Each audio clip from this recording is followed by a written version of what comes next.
Testing, testing, testing, testing.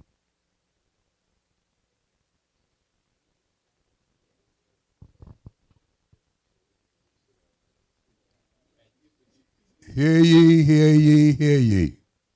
Good afternoon, ladies and gentlemen. Welcome to Us Two Seminar with Dr. Robin Roberts and all of the cancer survivors. And it's going to be a great afternoon. I see some very prominent people here in the midst. But just before we go along, let us say a prayer. Kindly stretch your legs and stand as we ask for God's blessings. In the Boys Brigade, we always say, attitude of prayer, right hand over the left breast. All men, right hand over the left breast. Let us pray. Almighty God and Father, He that created the heavens and stretched them out, He that gives breath unto the poor and the breath that walks therein. Father, we gather this evening to congregate and to discuss, deliberate health matters, that we will continue to persevere on this side of your vineyard. Bless our advisor, Dr. Robin Roberts, all members of the Us Two group of the Cancer Society, all attendees here in this room, as we share knowledge on prostate cancer and cancer in general. We ask that the Holy Spirit give us itching ears, that we will ask pertinent questions, that all souls will be edified. We praise you for what you've done in our lives. We praise you for what you're doing right now. And we praise you for what you continue to do in the future. In the name of the Father, and of the Son, and of the Holy Spirit. Amen. Please have a seat. I think a good way for us to start is to become familiar with each other and introduce ourselves. I would start with myself. I think everybody might know my head, Shillen Hall. I serve as the chaplain of the Us Two group. And Brother Harris Gibson at the back, he is our Secretary General. So I would ask the brother on the right, on the left, kindly introduce yourself so we can know who you are.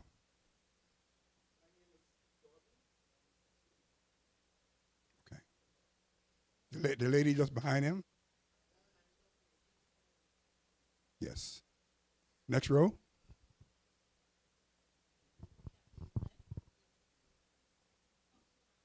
Okay.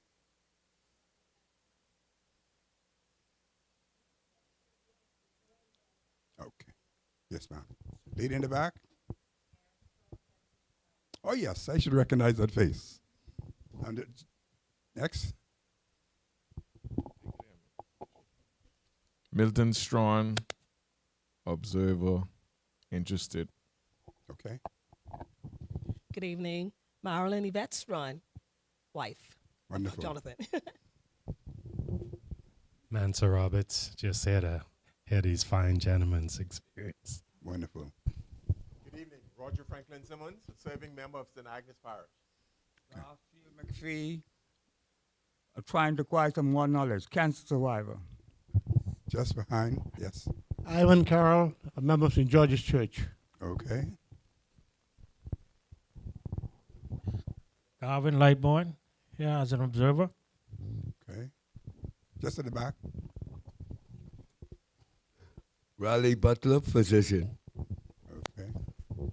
Joel Fernando, observer. Mm-hmm. Edwin Morley, observer. Melvin Lundy, come to get as much information as possible. Wonderful. Just remove the mic just to the right, just at the back. Hello, I'm Bernardo Mesples. I'm a physician also. Okay. Pass the mic. Mm-hmm. Dorsey McPhee, and my wife sent me. Wonderful.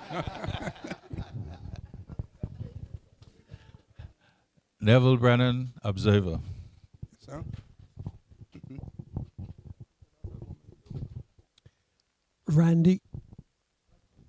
Randy Curtis from the Elks Lodge. Thank you. Harry Penniman, come to gain some more knowledge. Okay. Spencer Poitier, us two member. Father Whitfield Hutchison, on demand after type surgery about 4 years ago. Okay. Good evening, everyone. My name is Dr. Stephanie Hutchison. I'm a 28-year, two-time diagnosed breast cancer survivor. My cousin to Whitfield, Father Whitfield, member of Sister, and a supporter of the men. Okay, wonderful.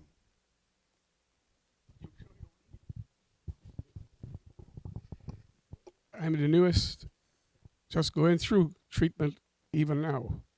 Jimmy Moultrie, and you know that's synonymous with the Lutra. Yes.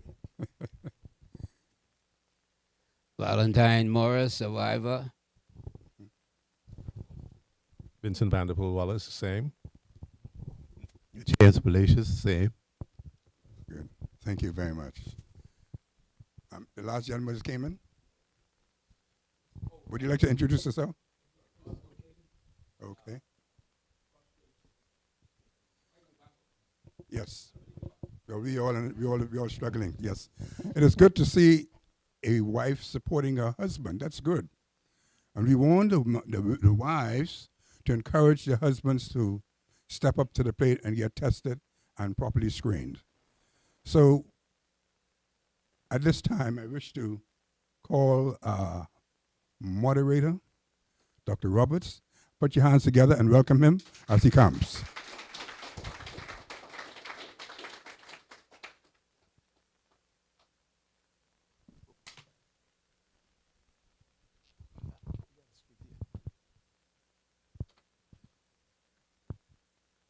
Good evening, everyone. First of all, I really want to welcome you, and we're very pleased to see the turnout. And I know that what we see in here this evening is definitely not a reflection of what we have outside. I'm pretty certain that there are quite a lot of members or a lot of listeners where we are live streaming, and I hope that this event will be a very memorable one. In 1990, 5 men with prostate cancer got together and formed an organization called Us Two. And it came about because these men realized that they needed to support each other. They realized that the women were doing a great job, particularly with their breast cancers and other cancers. So they said, well, what about us? Us too. Don't we need to have that kind of support? And so that's how the name Us Two came into being. And the focus was on educating men in the population about prostate cancer. And number 2, to advocate for prostate cancer, education and care. And number 3, to provide support for other men and their families who are afflicted with prostate cancer. And today we have some 550 chapters of Us Two throughout the international community. And we are very pleased that our Us Two organization that we started here in the early 90s, in the mid-90s, and I really have to say hello to who I consider one of the matriarchs of Us Two, Mrs. Bethel, whose husband started the Us Two organization in the Bahamas in the Cancer Society. And so, as we try to spread the news about prostate cancer, the men who have it, the support that they need, the care that they need, and the importance of the population appreciating what they need to do in terms of helping us and men who are afflicted with prostate cancer. And so we are hoping that this meeting tonight, as it goes live, that individuals will feel at the end of the day that yes, that men too have problems and issues and need the support, just like how you're going to see next month with all the pink everywhere in their breast cancers. And so we felt that later on about men and who we are and how we don't like to talk about our illness and so forth, that we have men who are prepared to be champions for the cause. And I'm very pleased to see that when I asked them, there was no hesitation. Two of them could not be here tonight, but they wanted to make sure that their voice was heard, so they're on Zoom waiting for us to say, come in. And one is Earl Bethel, and you will hear from Earl. I diagnosed Earl with prostate cancer when he was 40 years ago. I mean, he is 40 years of age, 39 or 40 years of age, and was one who appreciated the importance that early detection is the best prevention. And you will hear from him shortly in what he's doing. And we also have Mr. Shivago Lang, who we talked extensively on his program yesterday. Unfortunately, he called and said his mother got admitted in the hospital, so he had to stay. But he said, please beam me up. So we'll also hear from him tonight. And so I'm hoping that by the end of the evening, that you will all warm up and appreciate that and I see my good friend Mr. Poitier saying, don't forget me, one of our survivors. But I hope that by the end of the evening that you'll all appreciate that it is about us maintaining, restoring our health so that we can do a very simple thing. Live our lives as healthy as we can, because I would like to believe that is the way God intended us to do. And so without any further ado, I'm going to ask, because he's waiting, he's been in the room for a while. Darren, can you ask Mr. Bethel if he would like to start? So just give us a second as we plug in Mr. Bethel. He will introduce himself and give about 5 to 10 minutes about his journey with prostate cancer. Good afternoon, everybody. It's so good to see the interest of the Heyman populace when it comes to this topic about prostate cancer. My name is Earl Bethel. I'm now 62 years old. I was diagnosed with prostate cancer at age 39 by Dr. Robin Roberts. I had the good fortune of, you all can hear me, right? We can't hear you. You can hear me? Hello? Can you hear me? Hello? 1 second. Oh, so they didn't hear anything I said already. Start over. You ready for me? Let me know when you're ready.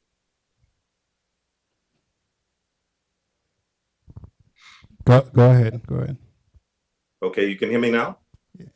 Gerard, you dim the lights. Yeah, go. We could hear you. Go ahead. Oh, okay. Yes. I'm Earl Bethel. I'm 62 years old. I'm a prostate cancer survivor. I was diagnosed by Dr. Robin Roberts when I was 39 years old. So as you can see, if you do what's right, you can live a long, healthy life. I also had the good fortune of being the son of Clyde Bethel, who is the founder of Us Two. I was a member of Us Two also, but I tend to work away from home. So I don't know if they still have me as an honorary member or what. But back then, what happened was I used to watch what my father went through with prostate cancer, his treatments and the way that he didn't like the chemo and all that kind of stuff. And so I was proactive. I started testing when I was 36, knowing that there was a possibility, knowing that my father had it, that there was a possibility that I could be diagnosed with prostate cancer at some point in time. I didn't expect it at age 39, though. The minute I saw it, based on the information I learned from my father and Dr. Roberts and those, I knew that early detection was key from then. And what I did was I opted to do what you call a procedure called radical prostatectomy. With doing that procedure, I was quite fortunate to the point that it was confined to the prostate. And I was a fortunate individual to the point, and I say fortunate because I did not have to do any chemotherapy or radiation treatments. it was where I removed my prostate, and then I was able to live a good, healthy life afterwards. Basically, that's what happened with me. And then I got involved after my father had passed on. I got involved with the Cancer Society very heavily, first doing the ball committee, and then I became the president eventually. And one of the things that I believed in, like I said, early detection is key. And having been at the Cancer Caring Center there in Centerville, I thought that the route we ought to take was to educate our people, because we saw people coming into the Cancer Caring Center from the Family Islands, and they were diagnosed with stage 4 cancer. And, if you could catch it early like I did, hey, you see what happened with me. So we started doing educational things. We did it on prostate cancer. Dr. Larry Carroll had done a little booklet on breast cancer, and we copied his role. We used his books. We got his permission to use the books. And we also copied his role by doing it with quite a number of doctors. We did one on prostate cancer. We did one on skin cancer. And Audrey from the Cancer Society, she was going to the Family Islands and educating people on it. And we also brought women in to do free cancer screenings through the Ride for Hope. So I still believe that early detection is key. And so therefore, we got to watch what's going on. We know our bodies. I don't know if you want me to go into some signs or whatever. I know you said 5 minutes, right, Doc?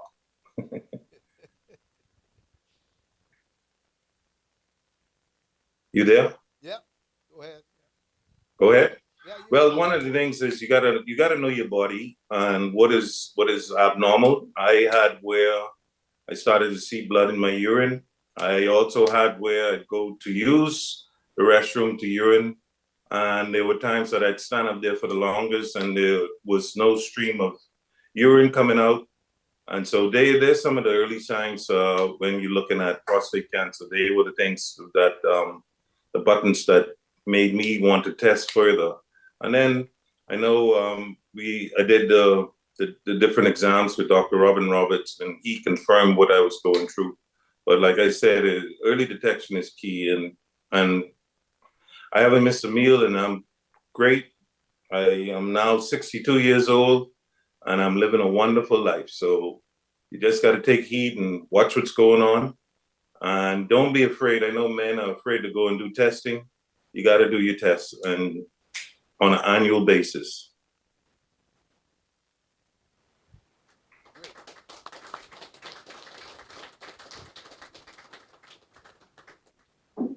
Anything you want me to touch base on other than that? No, that's great.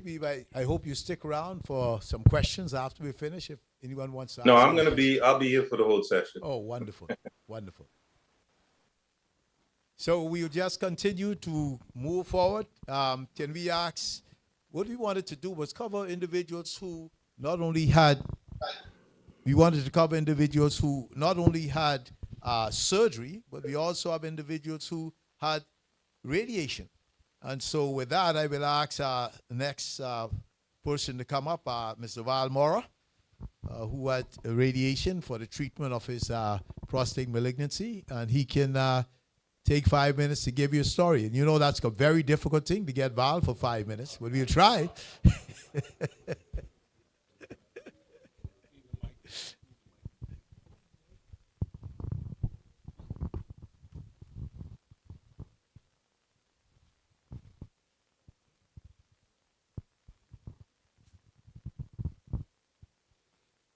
Well, whenever I'm making a presentation and they have time limits, I say, please don't start when I start.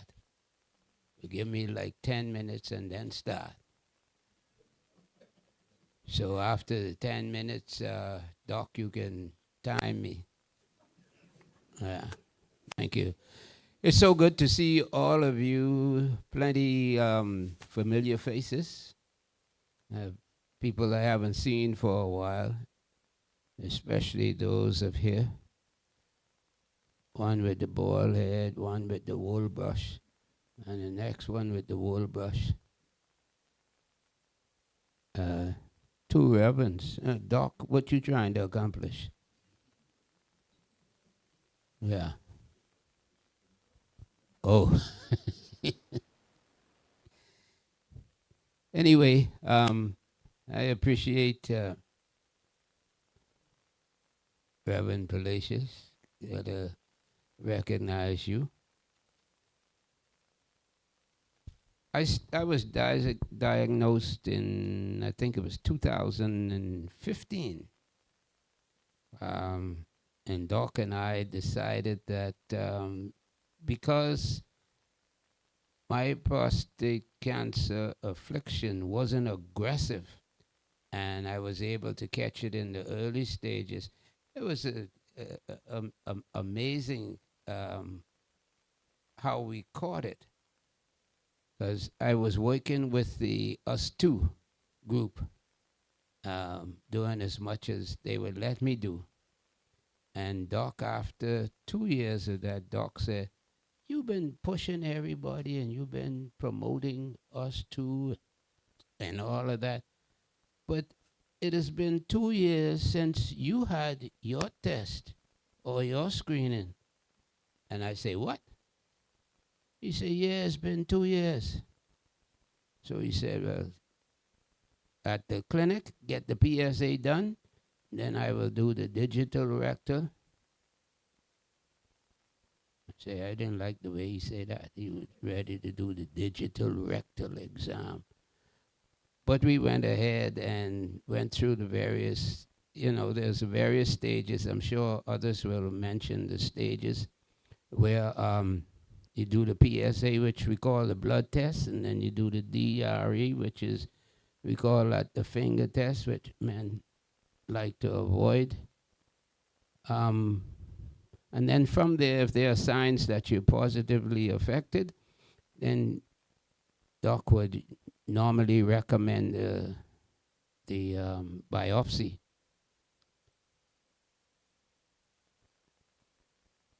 Where do I go from that position of finding out that I had cancer? And we sat down and discussed it. And we decided that, well, you have options. I say, well, I definitely don't want the surgery. And I didn't want the brachy or the hormone treatment. And so radiation was the choice of treatment. And I ran home and I spent about 4 or 5 hours just searching for information on prostate cancer, the treatment, and the likelihood that it would return.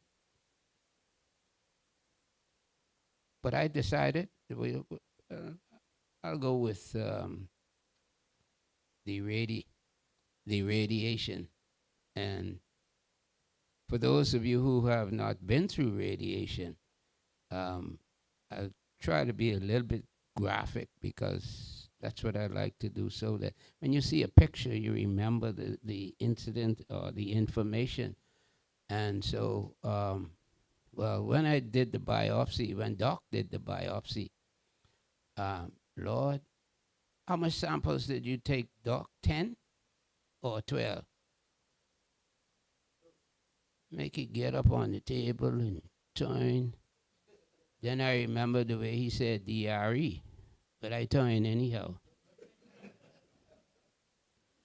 And took this needle, but must be as long as from my finger to my elbow, or close to it, and went up the rectum and pow.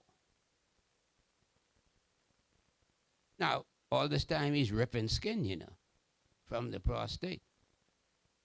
And I said, well, that wasn't that bad. And so after the first one, then there was, I think it was a total of 12. And by the time as he got to 3, I was trying to faint or something. Let him do that without me being aware. But anyway, we got through it. And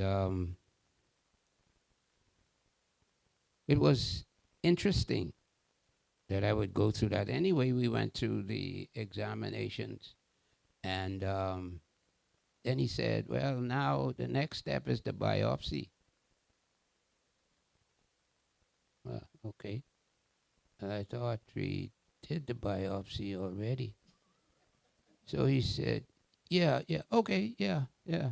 So we went through the various steps. They didn't have the MRI now or the CT scan as they have now, okay, which makes it a little bit better for the acceptance of men to be tested.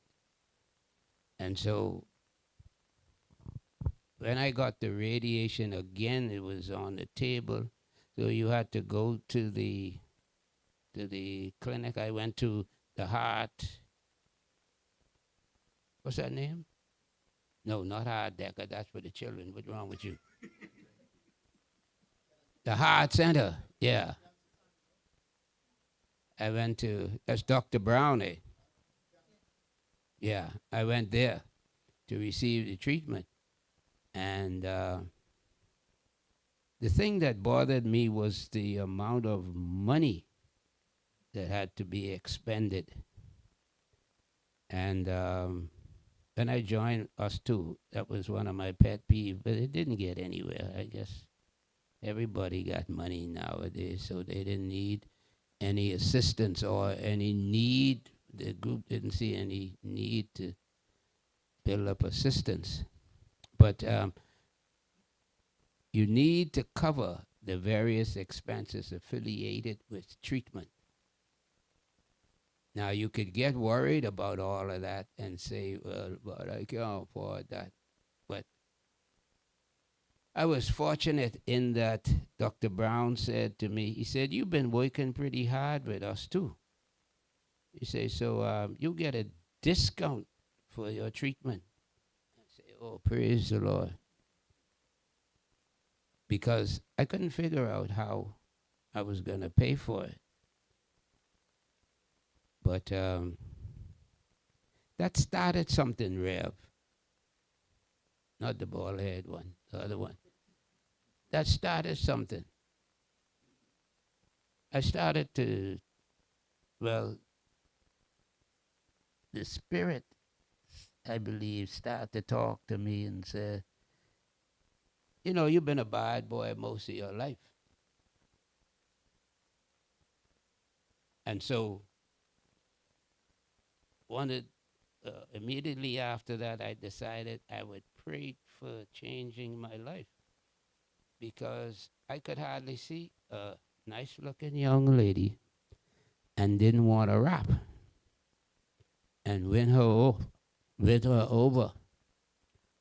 And so I decided, in order to improve overall, I'd better stop that practice immediately.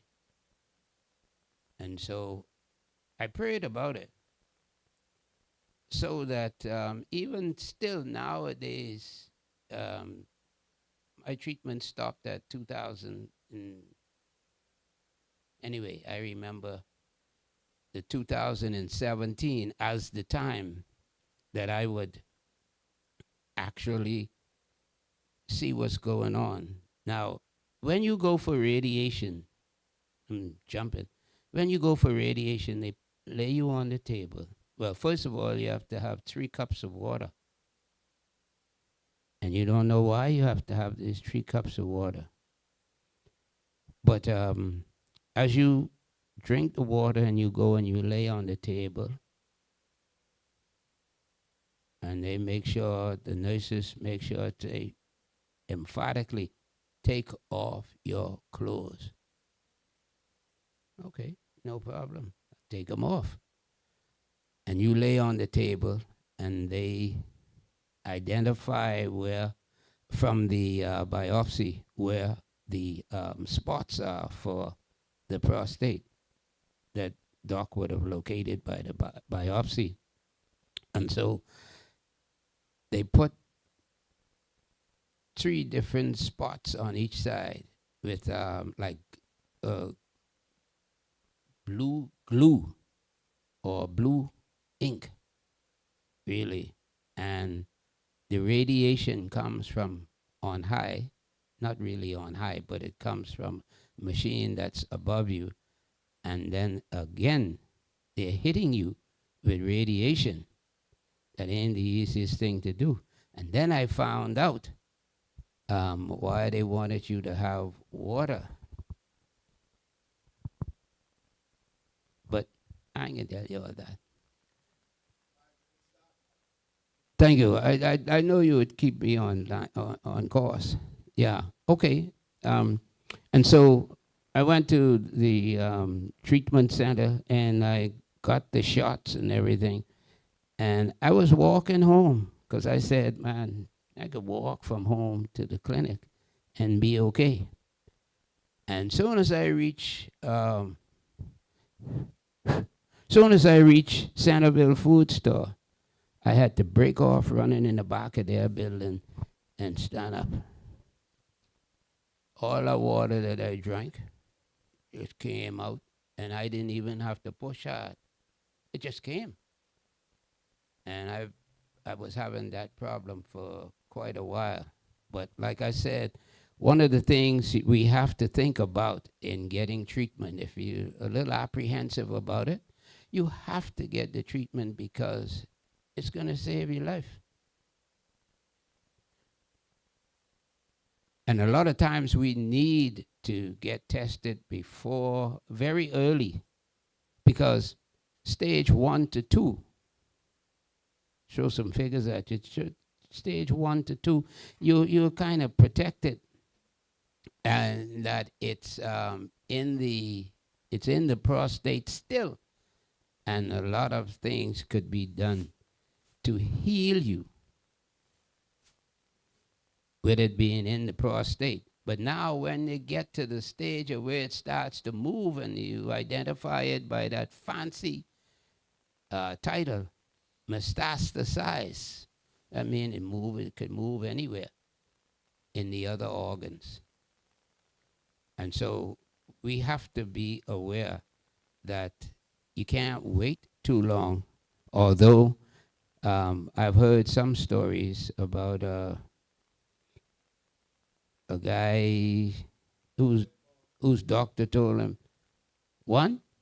Okay. How do I wrap up now?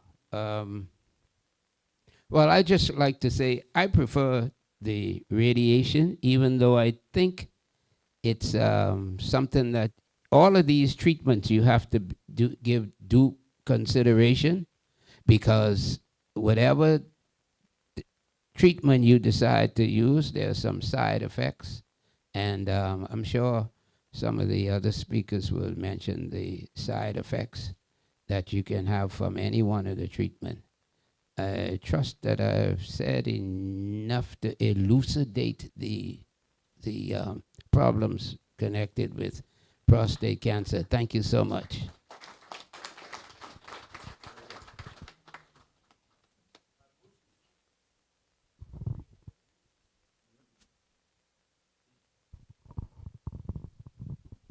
Good evening.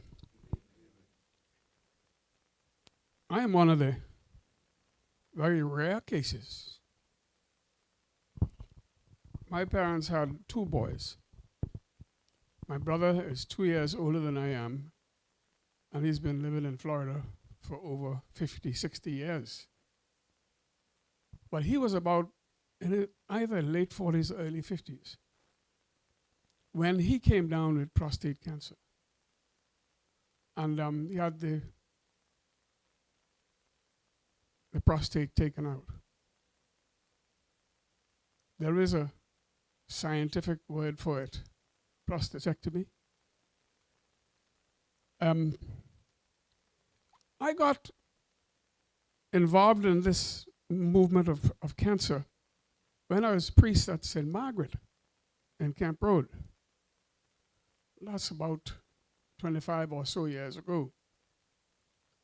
And I invited Dr. Roberts to come and speak to the men at my church. I had no idea that I would end up with him for how many years? 30, 40 years. A long time, anyway. So when my brother came down with prostate cancer, I became that's the first line of the first family. And then I had 2 uncles on my mother's side, all in Florida. And none of them died from cancer. They died with it, but not from it. But I said, now look, this is getting very close. My brother and 2 of my mother's brothers, 2 of my uncles. So I became a prime candidate. And Dr. Roberts will remember sometime many years ago, when my brother had the surgery done, I told him the story. And he said, well, let's go have what that big word you use? Let's go get the test done. So he started screening me when I was about maybe 51, 52, or thereabouts. And I'll never forget, he started counting the biopsy. He said, there'll be 4 on each side of the prostate.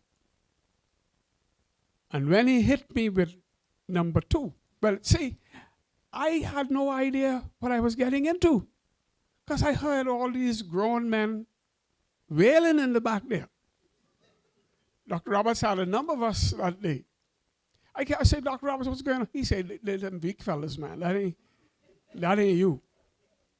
But when I got in there, and he had this instrument, well, I think it might have been longer, but mine was thicker. Where is that going? And that was my first biopsy. It turned out that I wasn't a candidate yet. But I became like 17, I think Dr. Roberts said 17% chance of getting it. So I said, well, that's pretty good. That's out of 100. He said, yeah, but let's round that off to 25%. And if you had a 25% chance of winning the lotto, would you play? Yes, sir. Don't mind this priest business. I play whenever I'm not here. So I don't want my St. Agnes people come meet me on the line. But whenever I win, they wouldn't have to worry, because I'll give the church its portion. So that biopsy, but because I had these close relatives, I went to him every year. Every year I got my prostate checked. And I'm going to round this off now. The only year that I didn't get it done was 2022. I had my testing done in 21. And I was getting scared because I'm now moved 4, 5, 6, and by then it was 7. So I said, Dr. Roberts, I'm getting scared now. That's 7. He said, you should ask some of them fellas out there what their number is. He said, 7 probably fit you, because at that time I was in my 70s. What happened to me was most unusual. I had no symptoms, no idea, didn't cross my mind. But all of a sudden I was losing weight. No blood in urine or anywhere else. But I was losing weight. I went to my doctor, Dr. Sawyer. Doc, why am I losing weight? And I lost about 50-some pounds. I ended up seeing the specialist in forget the title. But anyway, He told me that I must go to the medical center in Centerville, the doctor at that new facility. I remember him because when I served in New York, he was a student doing medicine, and he often came to my house for refuge. But I never thought that I would end up in his hospital. They were very kind to me. The doctor said to me, go there and get this CT scan. And he gave me the information I needed to carry.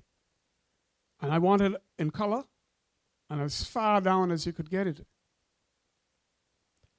Weeks later, I had come off of my 54th wedding anniversary. And we went to see him, and he said, this is Dr. Carter now. It's the young Dr. Carter who used to be a Bajan but is now a Bahamian. Wonderful, wonderful gentleman. And he told me, he said, sit down. So I have good news and bad news. Which one you want first? I said, man, give me the good news first. He says, well, you're in good shape, physical shape, and you should be able to handle whatever treatment you're going to have to get. But the story, that's when I discovered that this was prostate cancer, that I was losing 50-some pounds. No symptom whatsoever. I still don't have any.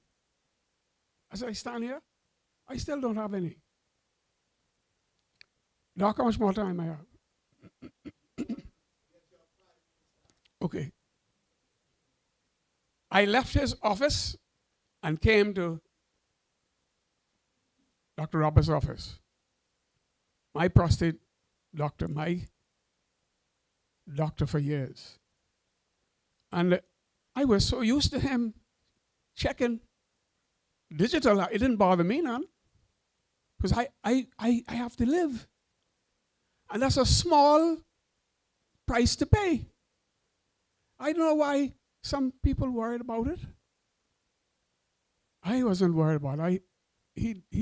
Now when he hit me when he zapped me, the second time now, I had a biopsy twice. Last year, when he hit me, I knew he was supposed to reach the 6.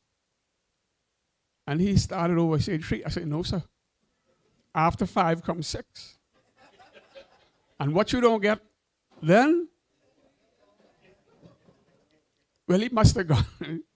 But, and then when I heard that it was my prostate, I went back to him, put me on the table, and he said, Jimmy, you have stage 4 cancer.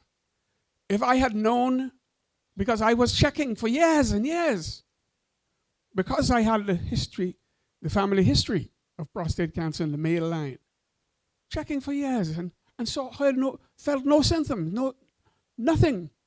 I still don't feel anything. He checked me out and he says, you have stage 4. I said, well, what is stage 5 or 6? He said, we ain't discussing them. They are not with us. Boy, I don't know if he knows how that hit me like a brick. I got to beat this. And nothing is going to stop me. Well, he could tell you the rest of the story. I had my treatment. I'm still receiving treatment. The problem with me was I discovered, and doctor discovered prostate cancer in my body in my old age. I wouldn't have mind if I were younger to fight this thing, but somebody said, it's good that you're old because you won't fight so hard. You won't live. But stage 4, by then, the cancer had metastasized. It was all over my body. And I had another CT scan that showed where they were. And then I had the treatment. I went and I had to live, so the chemo didn't bother me none. In fact, I have marks of it if you on my arm, because they didn't give me a port. They said your veins are strong, and so I am on treatment right now. I take 4 cancer pills every day, 2 in the morning, 2 in the evening. Nubeca, which is, I Googled it, and it's probably the most modern drug, cancer-fighting drug. I'm on it. Friends, I had no symptoms. I didn't have any of the after effects of the treatment. So I asked the oncologist, well, why is it that I'm not hearing all the things that I have been hearing? She said, son, your cancer is your cancer. Your cancer ain't the other person's cancer. You don't know what they've been treated for. Of course, you know, I lost all my hair. From everywhere I had hair, disappeared. But I fought, and I'm still fighting. And I'm going to beat it.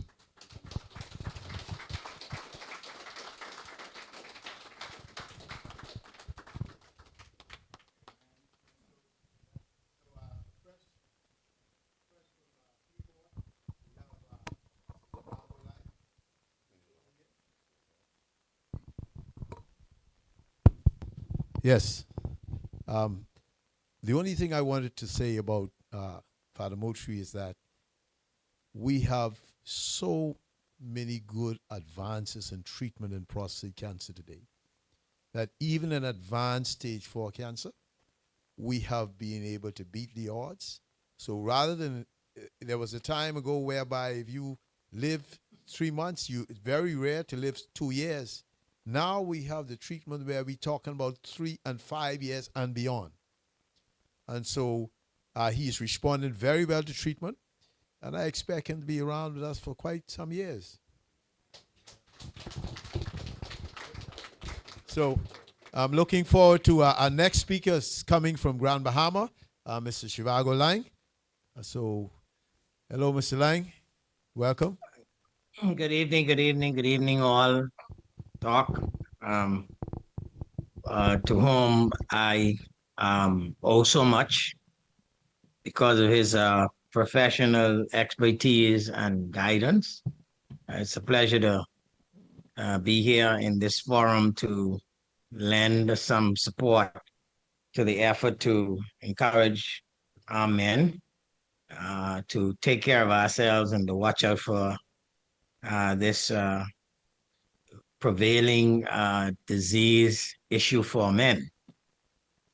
When I was 38 years old, I went to a seminar and a doctor said, you know, when you turn 40, this is what he said at the time, this was many, many years ago. I'm 57 years old now.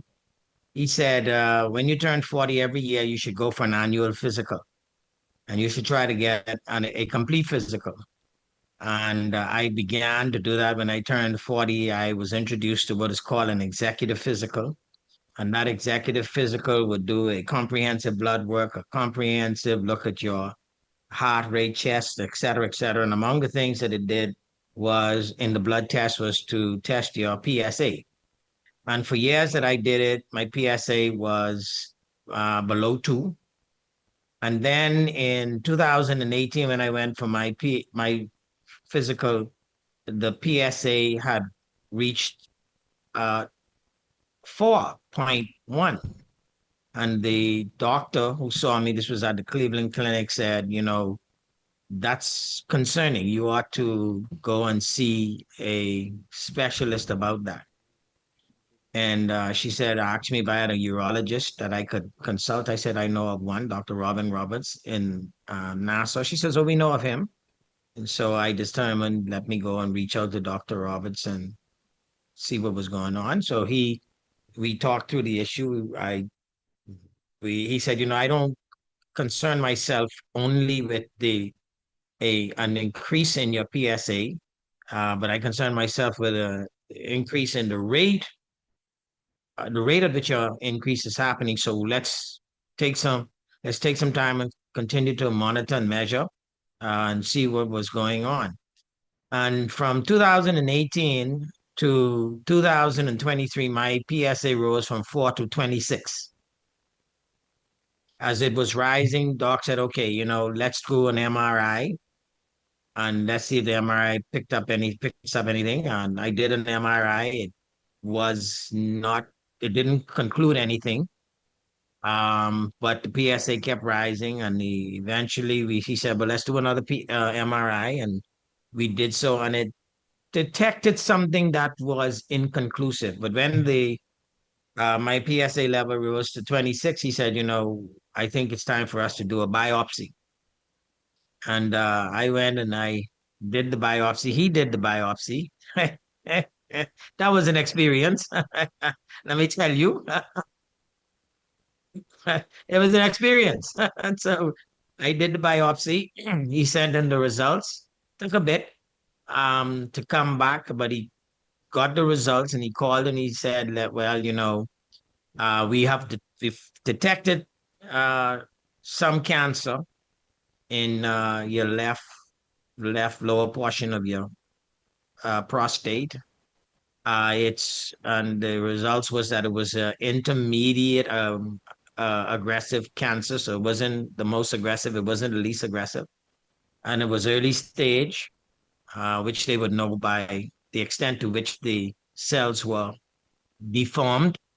And so we talked through, and all the while I was going through this, the one thing I appreciated about Dr. Roberts was he talked you through the issue. He wasn't bang, bang, bang. We talked through the issues, we talked through the options, etc. And I took about 7 months to decide what to do.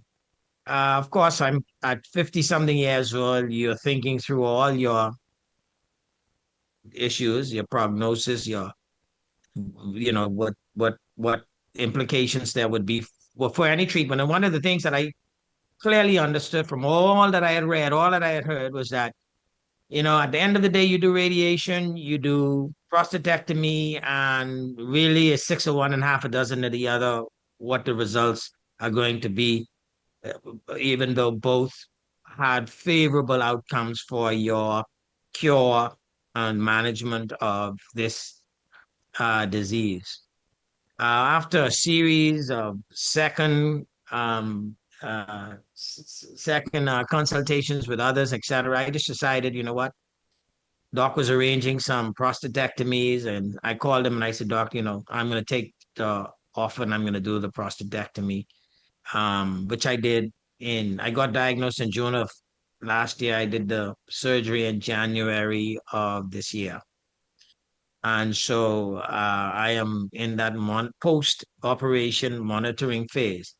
I heard Father Mucci say he did not have any symptoms, and so I had none whatsoever. Nothing led me to believe I had any prostate issues. Even when we were at 26 docking doors, the MRI showed my prostate was normal in size. Nothing abnormal about my urinating, anything of that nature. The only thing that we knew was the biopsy confirmed that I had prostate cancer. And so I have to be thankful to vigilance about my annual physicals and monitoring my body's wellness and early detection as a result of that vigilance. And I can't tell you how grateful I am that I am not in a different scenario today because of my heed to a doctor's warning. When you turn 40, you get an annual physical every year. And I felt like I owed that to myself. I owed that to my family. And so that's my encouragement to all men, is just love yourself, love your family, and do what is necessary to safeguard your health. And among those things is screening, early screening, vigilance and screening. And, given the development of modern medicine, chances are most of us will be okay. And so I thank you for hearing my story.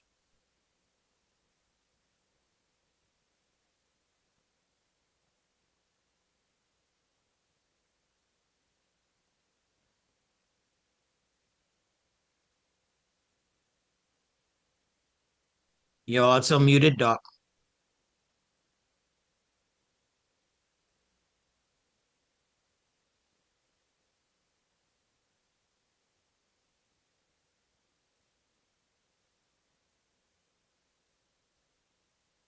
Father Felicius, you would come up and let us hear his story.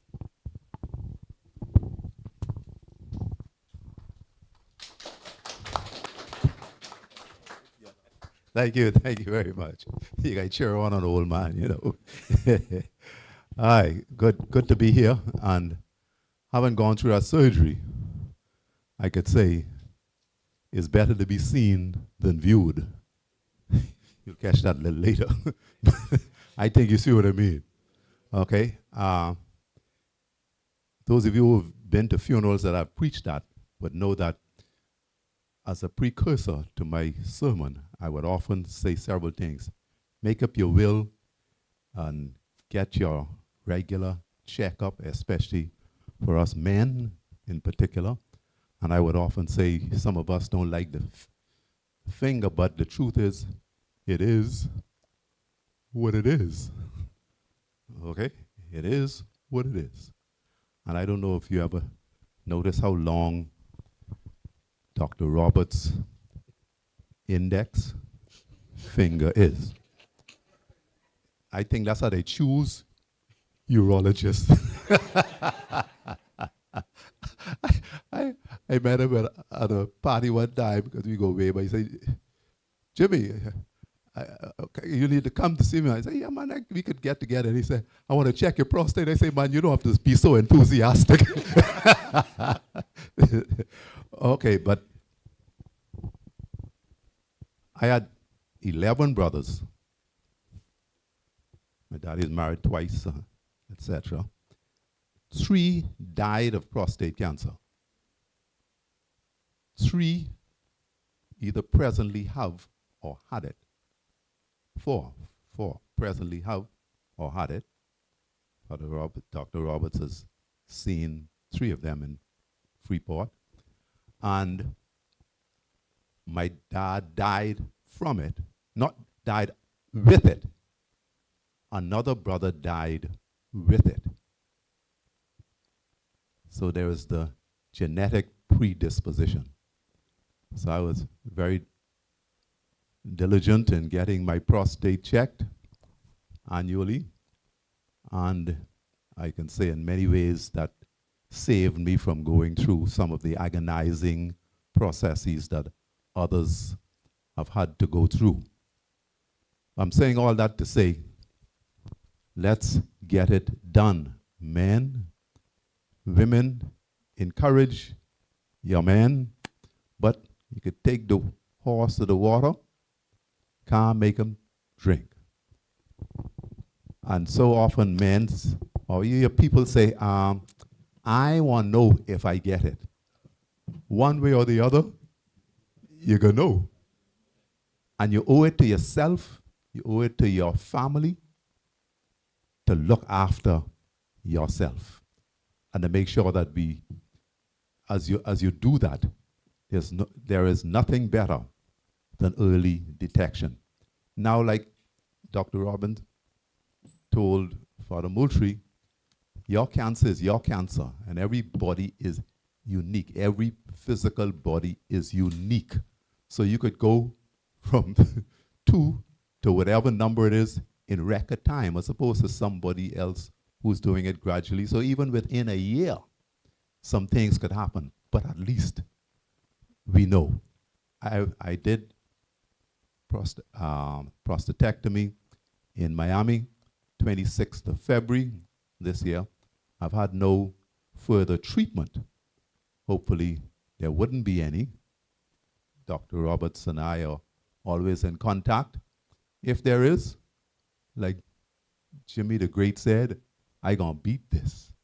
So I have no doubt about that. But in the meantime, I'm doing just fine. There were absolutely no symptoms.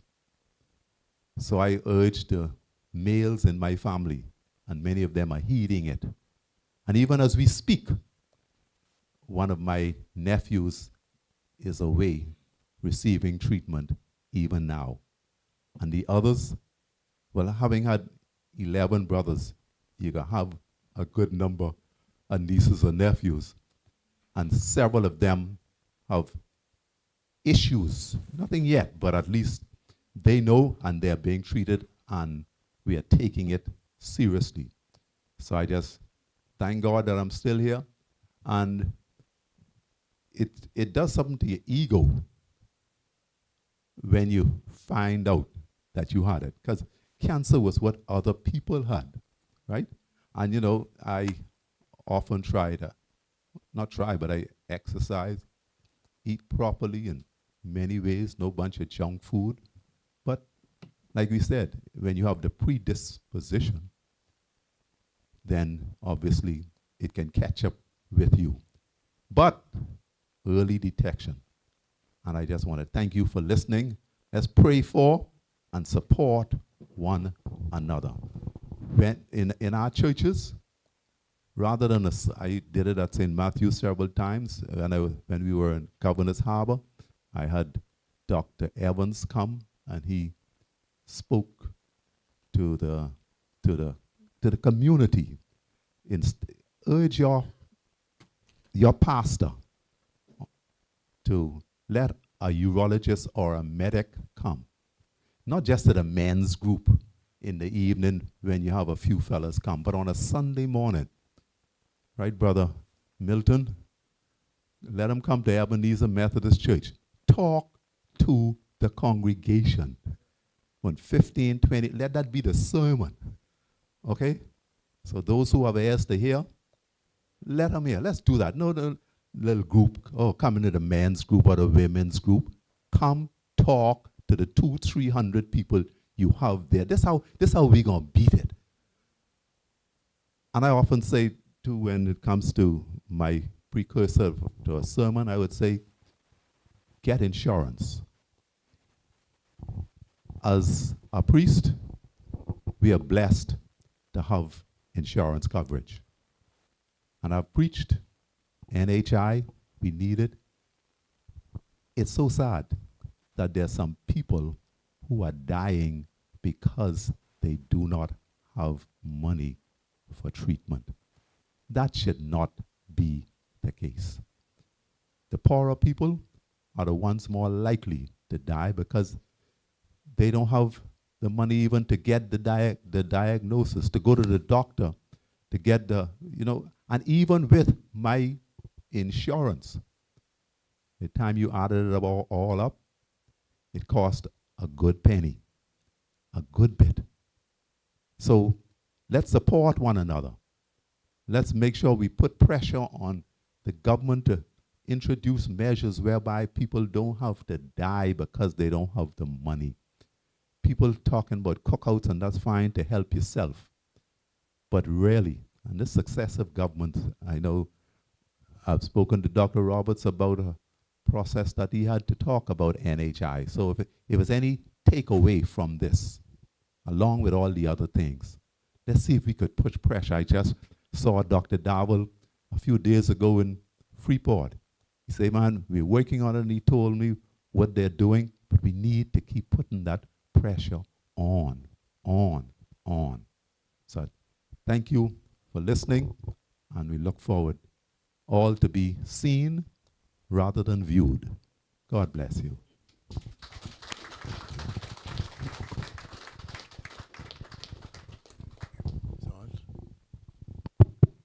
One of the greatest, I want to say, pleasures, an honor, and a privilege to have a very close friend who I've spent many years with, who came to me for treatment, and I've been able to do that. And so our final speaker for the night is we came from the government high school. I first met him in 1964 when we started at Government High School. So I'm pleased that Vince has agreed to join our panel. And so without further ado, Vince, can you come forward?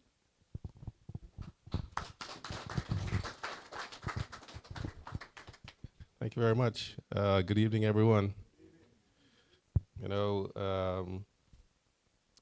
When my symptoms began, I persuaded myself that I had a long bout of conch poisoning. There's nothing in the world worse than self-delusion. You sit around and tell yourself, nah, ain't nothing serious about this. This is conch poisoning. And after a period of time, I couldn't persuade myself of that anymore. So I decided to go to my GP. He took one look at me, and in very short order, he said to me, "You know Robin Roberts?" I said, "Yeah, I know him well." He says, "Well, if not immediately, but sooner, you go see him."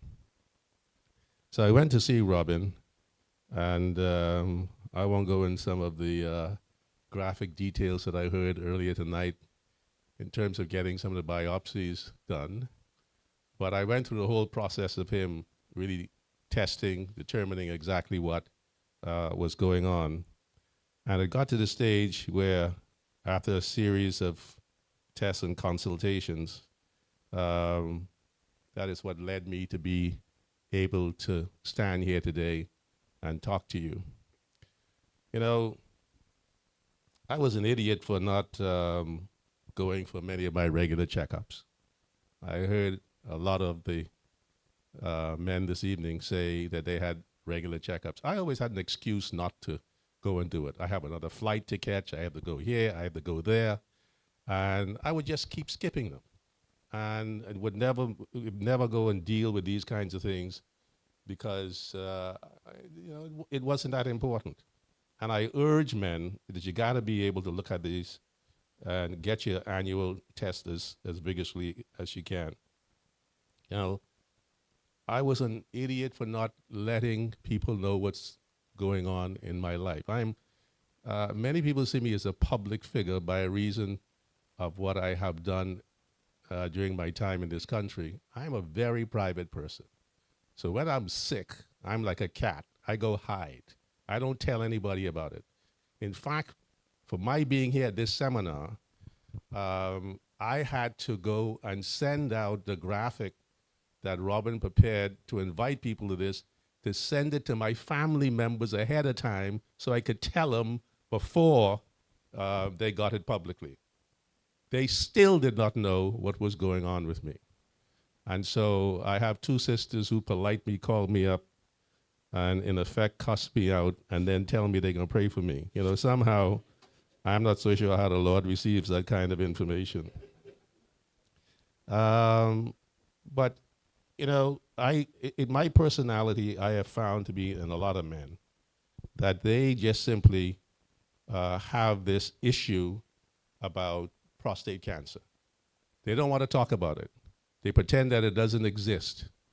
But one of the things I will tell you, and it looks like the vast majority of people apply in this room, if you're of African descent, there are certain things you have a greater proclivity toward. And one of them, like sickle cell anemia, as I understand, is prostate cancer. So you have to go and get your checkups much earlier than many people tell you you should. And you have to go ahead and do that and make sure that you are doing it at a kind of time that people are going to be able to detect it early and find out what's going on. But, Robin introduced me by saying that he is my classmate. I met him at Government High School at age 11. And, when I was very ill, I had my weight go down to 121 pounds. Robin came into my hospital room and he looked at me and said, if this thing don't work out, you could sell yourself like a scarecrow. That's how bad I look. But only a friend could tell you that. And when he told me those kinds of things and said those kinds of things, I knew he had faith that things were going to get better and I was going to improve. And so it was very encouraging. And there was another thing that happened that I thought was extraordinary. I have a friend who was at a well-known medical school So when I had started with this, I said to Robin, do you mind if I share the tests with him and can just get a point of view? So Robin said, absolutely, of course. That's the first and last time I spoke to him. I later found out that Robin continued to talk to him and tell him how I was doing. So he called me a couple of weeks ago and say, how you doing? I said, and I went through the whole story. He said to me, didn't I tell you so? That man knows what he is doing. He knows the latest stuff and how things are going about. So I'm telling you, if there is somebody in this country who knows what he's talking about when it comes to prostate cancer, it's that, yeah. But just so you know, his nickname at government high school was Da Boy. His Da Boy. Who knows who was talking about?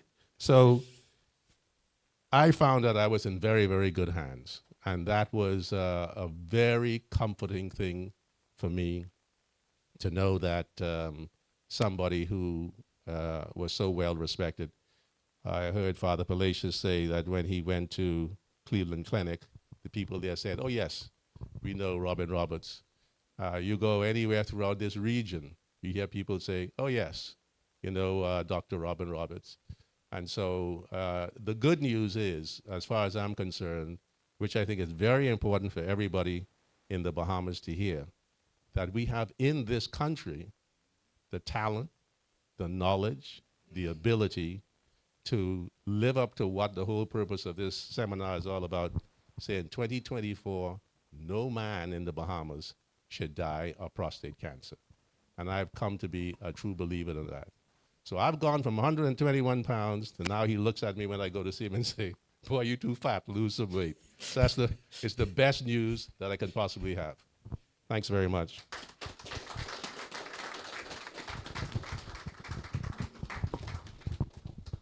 So before I get up, I wouldn't keep you too long. Would you like to ask any of the young men, notice I said young men, any questions about their illness or their decisions or the consequences? Please feel free. We have 5 minutes before I get up there.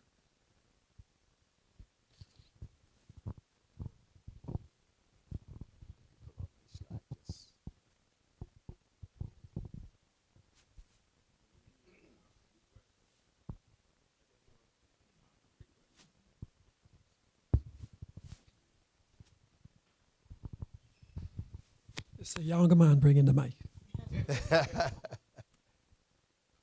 I have 3 questions. I wanted to know if I could ask the doctor or if I have to ask, or because I don't know. Well, could someone speak about the side effects of radiation?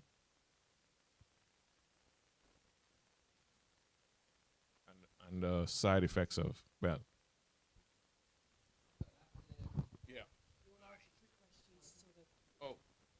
side effects of radiation, side effects of removal, and if there's any way to prevent or hold it off. So each person will take one of the answers. Well, the side effects of radiation, you have a virility problem. You won't be able to satisfy your companion for a little while. When I discovered that, I was kind of happy because then I didn't have to be concerned about that. And I've been almost living like a priest, or really a monk.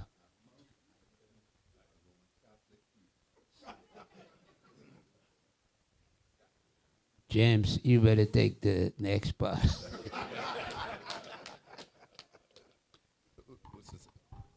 What's the other question? Well, I haven't had any treatment for it beyond the surgery. So one or the other. Well, the other men could talk about that. Now, side effect, temporary incontinence So I have a grandson, so I used to go, I would buy Huggies for him. And what you call it? And Huggies to underpants for me. So you just, but that too has passed. In about 2 or 3 months, even under that, it's no problem. You do what you got to do, all right? And as far as the virility is concerned and or in impotence, well, again, it is what it is. Precious memories. You know, just do what you got to do and thank God that you're still around, all right?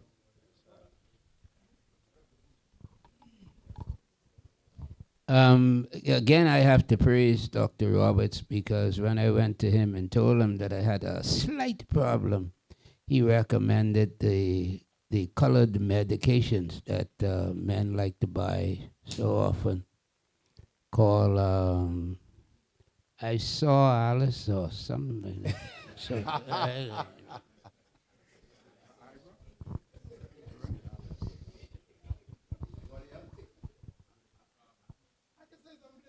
Yes. Doc, I had type surgery, transural resectioning of the prostate. And it changes your life. It changes your life. So when you make love now, you feel everything, but you have a retrograde ejaculation. The gunfire, but it's like Independence on the fort. Blanks. Nothing comes out, but you feel everything. So that ain't bad. I'm 67. And my daddy had prostate cancer. My late brother had it. My uncle had it so bad, and this is what shook me. My aunties and others would walk behind him with FDS spray. You know what that is? The feminine hygiene deodorant spray, and be spraying him. Because he was just dribbling all the time. And so in the setting I am on Camp Road at St. Margaret's, I tell them everything. And they say, Father, you too raw.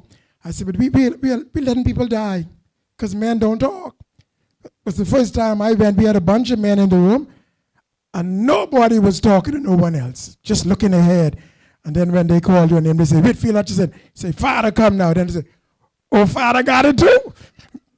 We could do better than that.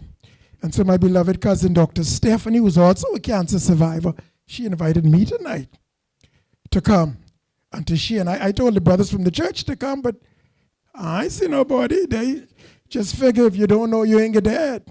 But I can't risk that because I won't see my children's children, hey? So if you have a concern, it can change you sexually like that. But I mean, it is what, as he said, it is what it is.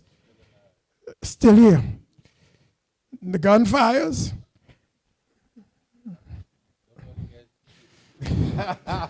No one is injured, eh?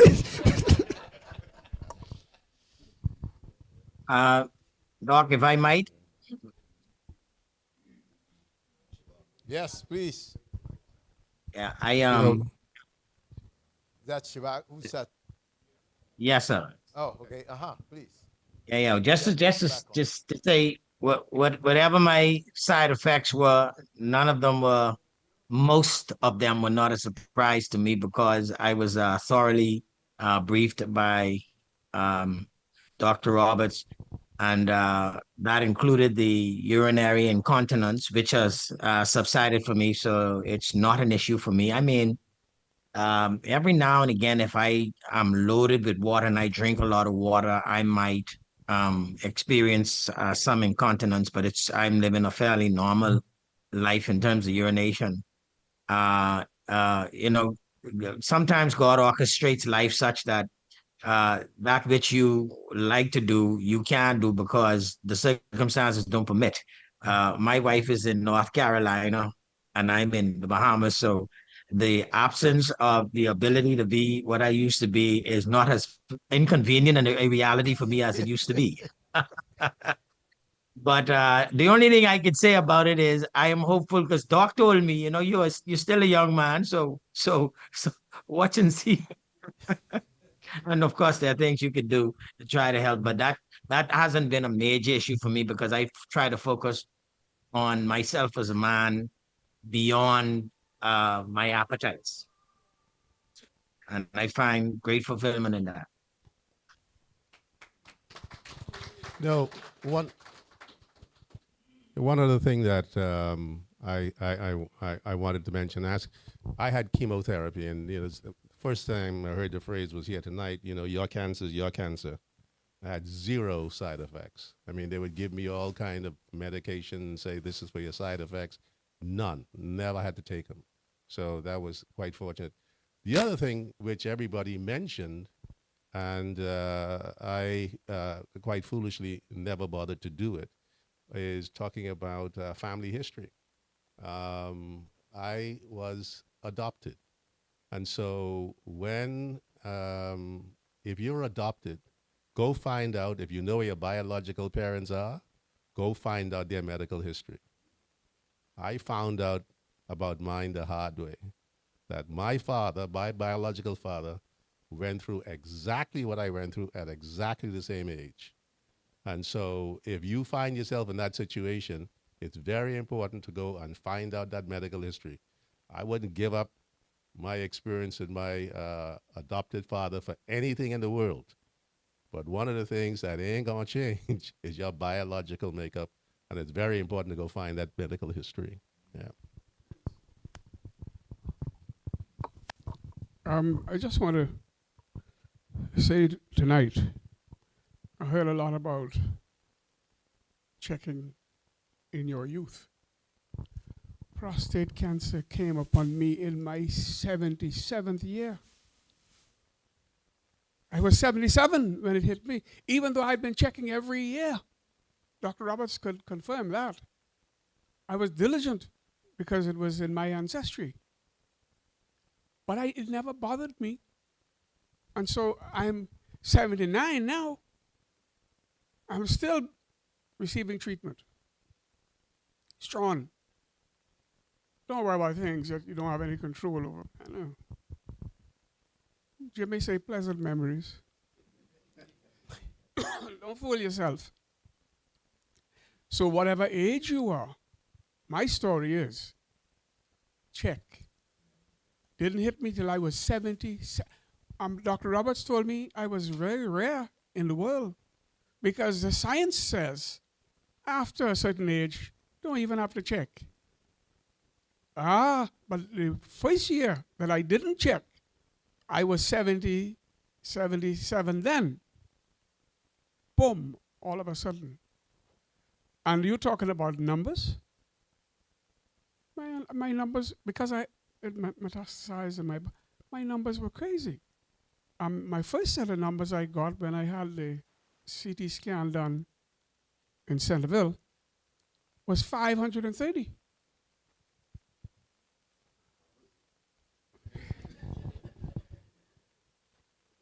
And then I had several of them done, because I mean, how could it be? But the final was over 800. But I beat every one of them. And so I just want to say to Mrs. Bethel, I was younger then, better looking, didn't have all this gray hair and everything. But when I was priest at St. Barnabas, I knew Clyde. He was such a very close friend. And he always said to me, check yourself. I said, brother, I am checking. I'm sorry, I'm going through it. But someone tell me in your old age, you can't run much know-how. So no point trying to fight nothing. You just go with the flow. So I've had my chemotherapy, and I can show you my chemo marks. I got marks of the chemo, and they asked me why don't I take it. Take what? I show you. But Jesus say, you see the marks in my hand? I have them.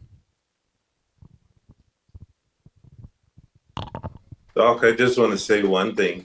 I don't know if you all could hear me, but one of the things about this whole thing is a journey for you, and you can't think in the negative. And your family support is very, very important when you're going through a bout with cancer. I must say that my father, he was living when I had my treatment done, and my mother, who's in the audience tonight, they gave me full support in a very, very positive light. You have to be thinking in the positive that you can beat this thing. And you heard that some of the other gentlemen said that very same thing. And you got to be in the positive. Don't be down. Just move on and fight it and make it happen.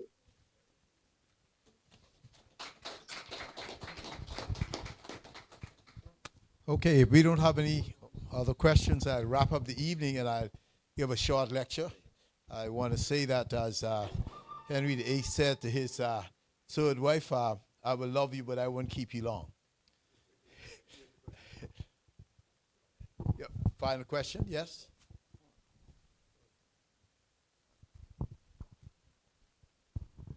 He want to know if there's any connection between diabetes and prostate cancer.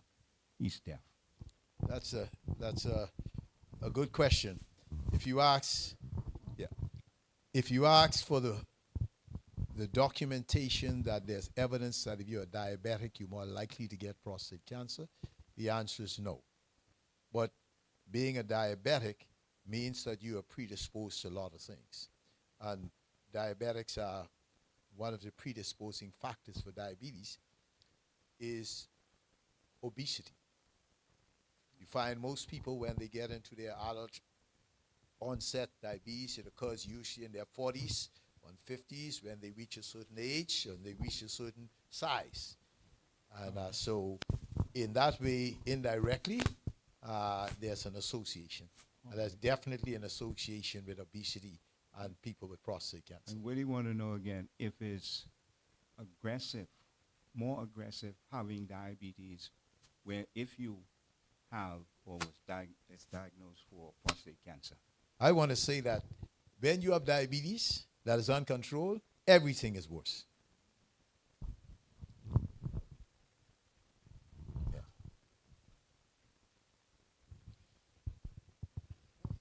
So, Gerard, can you dim the lights here for me? Okay.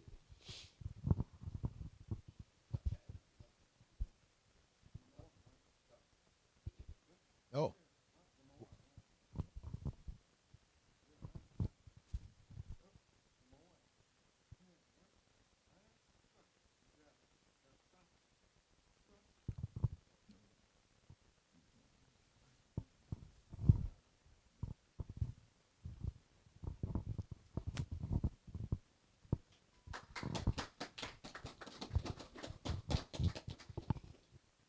Okay, yeah.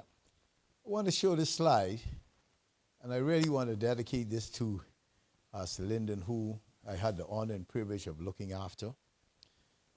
And I want to say that his last act when he was dying from prostate cancer was that he had a conference. He asked me to attend along with Dwayne Sands at his home, and he died shortly afterwards.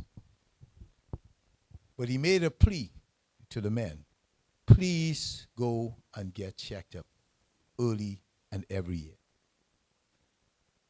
The truth of the matter is that if we have the treatments that we have now was available then for Sir Lyndon, he would be celebrating his 94th birthday this year. And he might have died earlier, but he would not have died of prostate cancer. And so I thought that it was only fitting that we begin with him on this session to talk about in 2024, no man should die of prostate cancer. Yeah. So I'm very pleased that our first prostate cancer screening clinic last night at the Elizabeth State Clinic, that we were supposed to start at 6 o'clock, And by 6 o'clock, we already had 60 men who had registered and ready to go. And by the time we had finished, it was about close to 9 o'clock, but we had seen about 120 men who came out. So I want to say that we expect on Thursday evening to have the same, and we go down to in the west.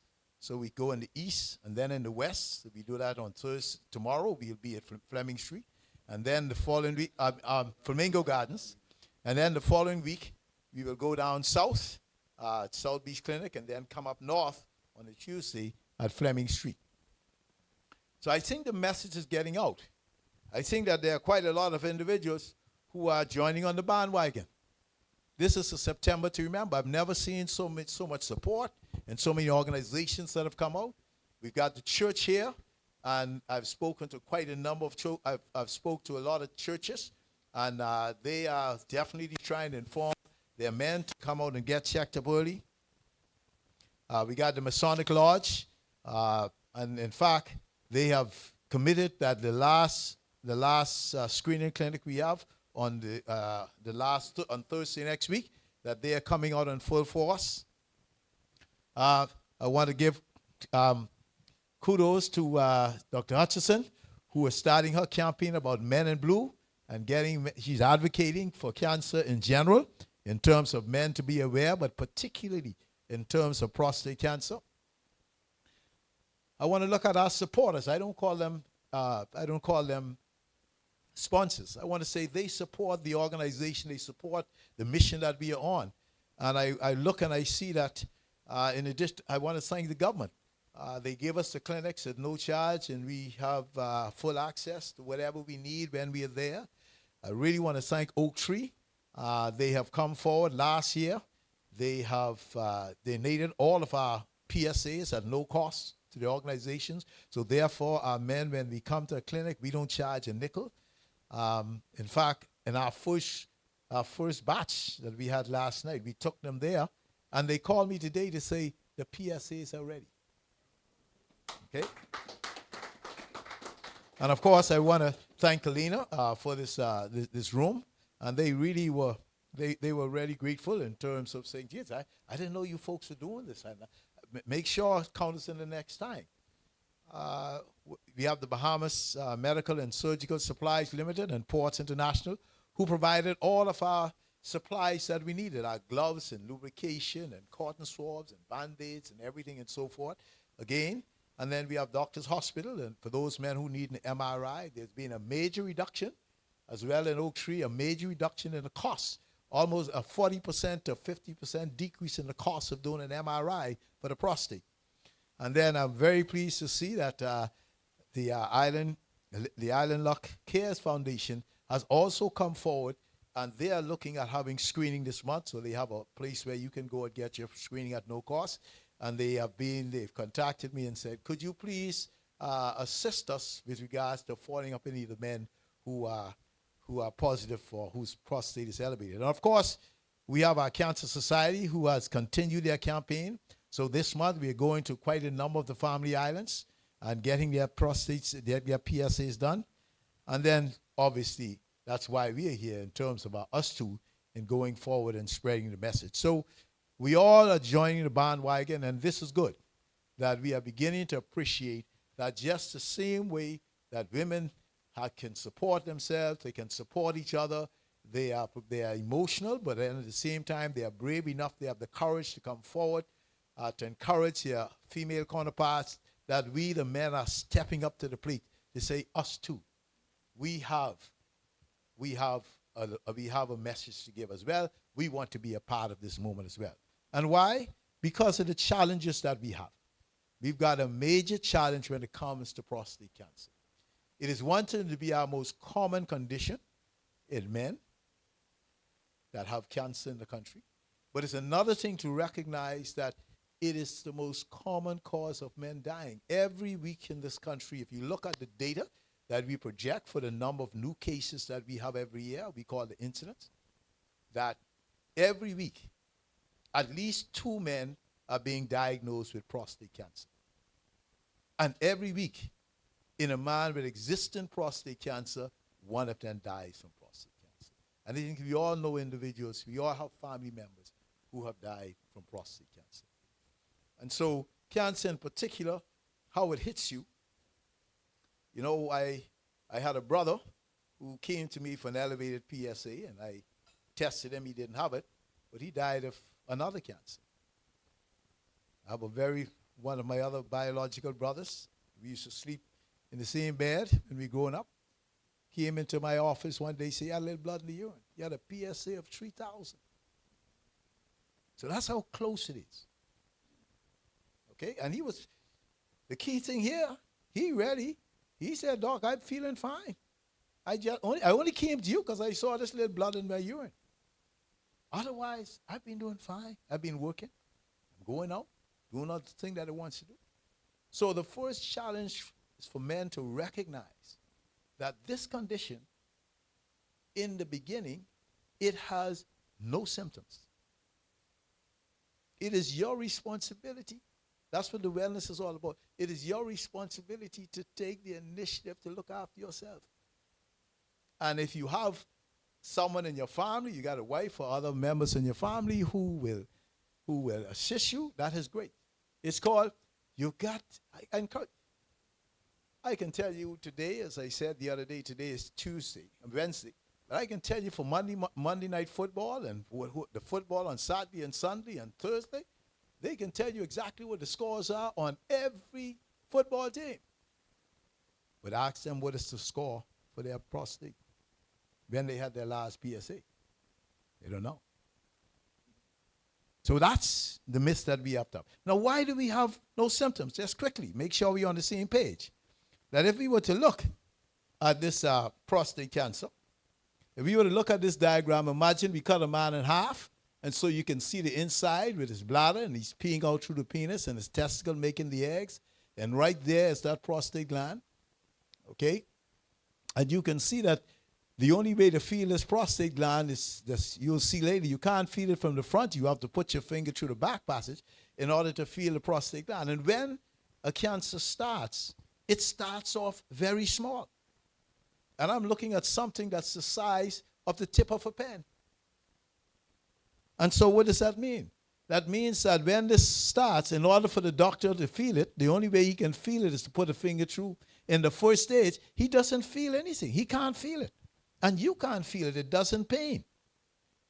Okay, and the passage to pee is quite wide open. That's the first stage. That's when you want to pick it up. That's where the PSA has its great relevance, because when you reach in the next stage, on the second stage, it's gotten a little bigger now. Now you can feel it. The doctor, that is, can feel it in the second stage, but you can't because it doesn't pain. The passage is wide open. So you think everything is going fine. And then finally, one day, you realize, hey, I'm not peeing too well. I saw a little blood in my urine, or something's going on, because now it's big enough to give you problems. And when it does that, it's telling you it's been there for at least 6-7 years. That's the reason why in the beginning it has no symptoms. And then finally, it spread everywhere, and what we call metastasize. It grows outside the prostate. So as much as possible, we don't want to do that, but some men present that way. Okay, and I can tell you, Father Mooch, we've been monitoring his PSAs for almost 10, 15 years. His PSA has been steady. That's why I told him at 70s, I said, listen, don't come and see me next year. Your PSA has been this way all the time. He missed 1 year, and when he came in, his PSA jumped in the hundreds. It could do that sometimes. I just want to make a little note that the prostate is very interesting, because I normally tell my patients that when you as we start to age, the body is designed to die. Everything starts to fall when you reach 40. Okay, from the hair, you get wrinkle in the skin, your bones get soft and everything. But the prostate gland is very unique. It's the only thing in our body when we reach the age of 40, it starts to grow. And it never stops growing. Now, why it grows, we don't know. We call it a benign growth. Okay? And you'd be able to appreciate that when that happens, now you can get a better picture to show the bladder and coming to pee out through here. And there's a bone in the front, the pubic bone. That's why you can't feel the prostate in the front. That's why you have to put your finger in the back passage. So when this prostate starts to grow, it grows on the outside, it goes up and down and squeezes along the passage. And when that happens, you can see that there, so here it's to take this and focus on the prostate, so you can see it's open, and then it starts to grow, and it gets more so. And when it reaches this stage, you see the passage is completely stopped. And now you have a stoppage of urine. Okay? But again, this has nothing to do with cancer, but now you can also appreciate that in the same way as the cancer was squashing the urethra, giving you the same symptoms as when a benign growth is squashing the urethra. So half of the men will start to have some problems related to their prostate growth, this benign growth. You have half of the men, it never bothers them. That's the way God made the body. So when you start to have symptoms of the prostate, related prostate, the chances are it's because of this benign growth. And so therefore, when you go to pee, the bladder never empties properly because the stream is very weak from the obstruction. More urine is left behind, so you pee more often. You never feel that the bladder is empty. And then one day you have a stoppage of urine and you can't pee. I know you fellas will realize you dash into the bathroom and pee and say you have to wait for a moment for it to come and start whistling. Okay, one time you could stand here and hit the wall. Now the shoe wants to get into the action. But most of this is related to the benign growth of the prostate. So it's important to highlight that. So if you're having these symptoms, don't frighten. Say, oh God, I got prostate cancer. No. It's time for you to check up the prostate or something else that might be troubling. So the other challenge that we have really is, in addition to the disease presenting in its advanced state, it has to do with us. Our image of who we are and how we were raised to be a man. And in our culture, the reality is that getting sick is not a man's thing. And so when we feel something's going on, we ignore it because we're not supposed to be that way. And so the realities are that we therefore don't go to get our annual checkups. We are less likely to visit the doctor. We are less likely to know the signs of illness. We only go because women nag. Interesting to see in the clinic. You got women coming to the clinic with the men in the evening, and they not only bringing them, they want to come in the room to make sure you're getting it. So I'm used to having, I had a lady once, what she did is she told her husband she taking him for lunch. And then she ends up inside my office. So, and then, as you hear tonight, a lot of men say, listen, I'm sorry, I waited too long. So you ask the question, and so why do we have these behaviors? Why can't we access the system as we should? The truth of the matter is that, and why us too is formed, we got to educate them. A lot of them don't know.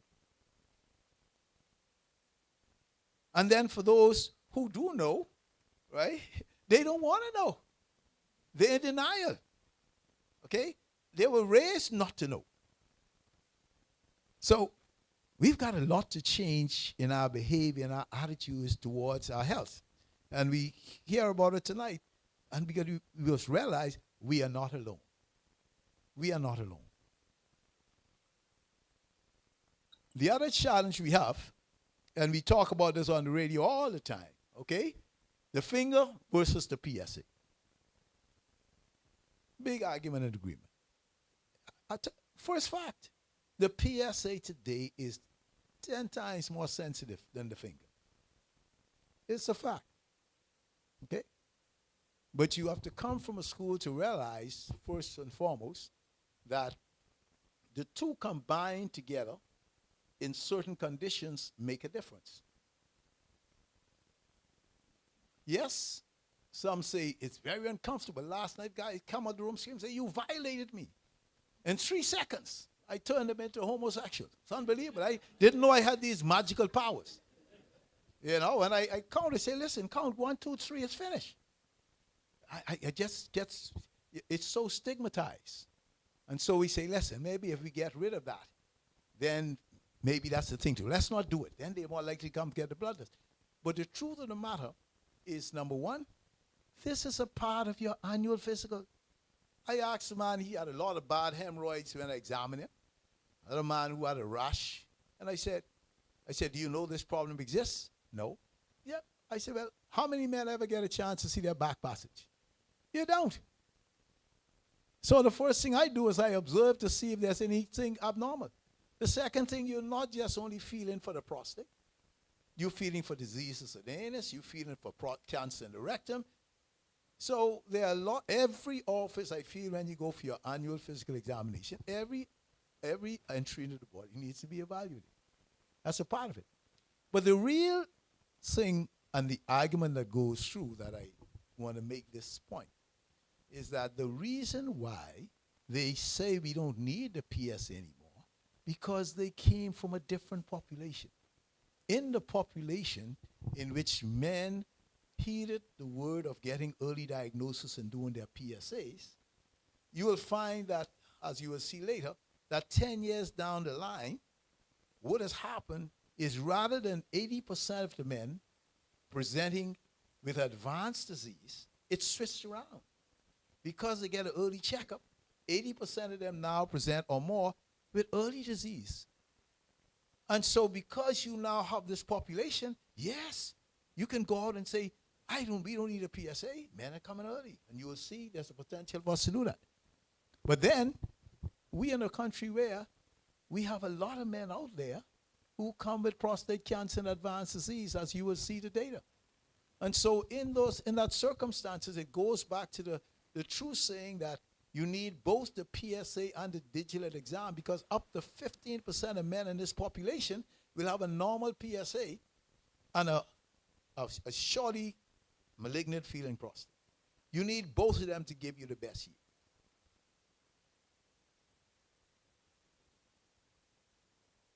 So the other challenge we have, was mentioned earlier, was the cost. Healthcare in this country is expensive. I make this statement, and I will make it again. It is too expensive. And we are following the trend in North America whereby over 50% of the bankruptcies because of healthcare costs. Well, we don't have bankruptcy in the Bahamas. People just die. They don't go see the doctor. Even an attendance to see a doctor is expensive. You know, you have patients come to my office, and they would say, but, doc, I'm being charged $300, $400 for the office visit. All I'm living off is my old age pension. And I got to wait until I get my pension at the end of the month to pay the doctor. And then on top of that, we talk about the costs of the x-rays, $1,000. The biopsies. Biopsy can cost up to $5,000, $6,000 just to make the diagnosis of the biopsy alone. And then we see about the treatments, radiation costs, the minimum you're going to get, if you get the government rate, that's $15,000 for radiation. If you got brachytherapy, where you insert the seeds, now you up into the $40,000 and $50,000 range or more. And then surgery can be expensive, especially if you want the nice new robotic prostatectomy. I have seen individuals who've come into my office with a bill. By the time they got well, they had paid over $90,000. So these are the realities, okay, in terms of that's the challenge. And the final challenge, of course, is the thought when you're diagnosed with cancer, it's a life and death situation. And you'll be surprised at the amount of people, when you hear the word cancer, they not only go into a state of depression, they've died. So sad. Okay? And the purpose of going through is that it does not have to be this way. It doesn't have to be this way. Early protection is the best prevention, and early detection saves lives. Now I'm going to just showcase some of the efforts that we've been doing to do that. We started our Us Too movement and started doing PSAs in 2004. And you would see that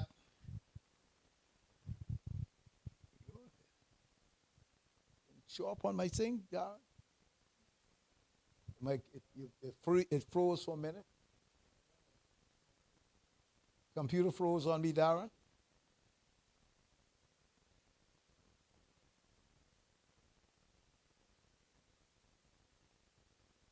Not moving.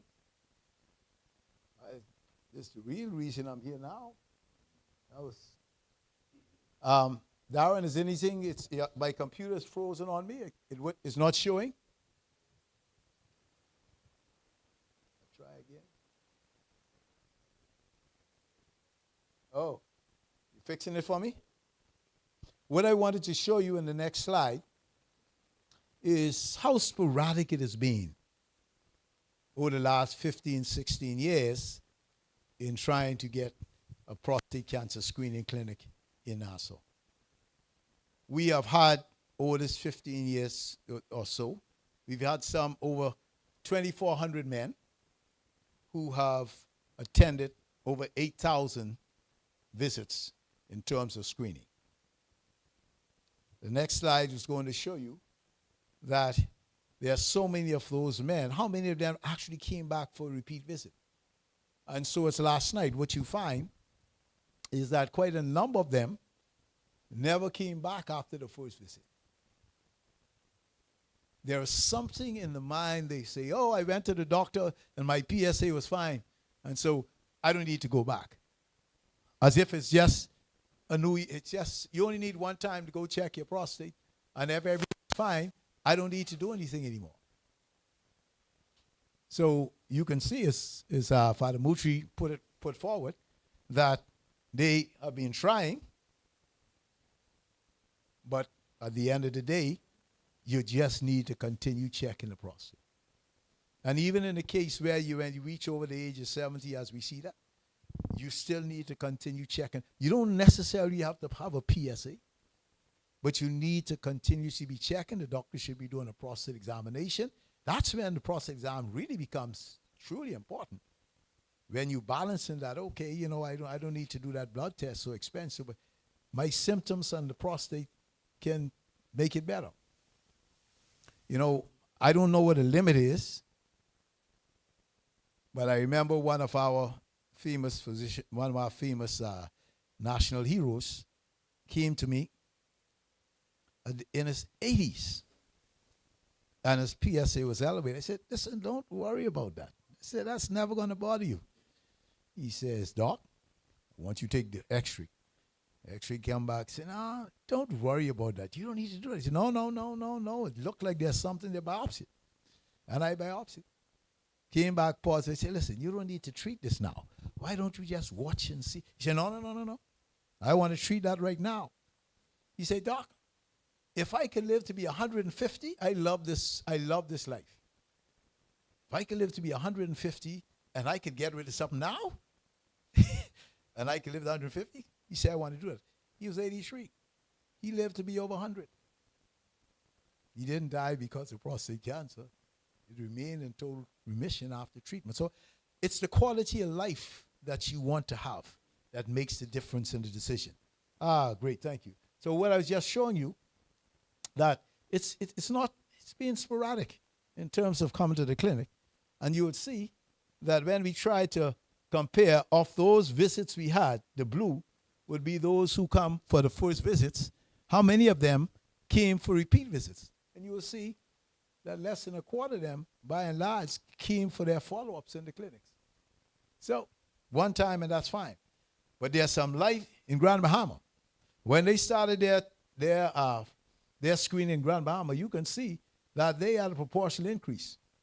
In fact, on their last, just before Dorian, because that's when we canceled the September clinic, because Dorian came just ahead of it, they have their screening clinic, not 4 spots like us. They have a day and a half. A day and a half. So 4 o'clock to 8 o'clock on Friday evening, and then on Saturday from 8 o'clock in the morning till 4 o'clock in the afternoon.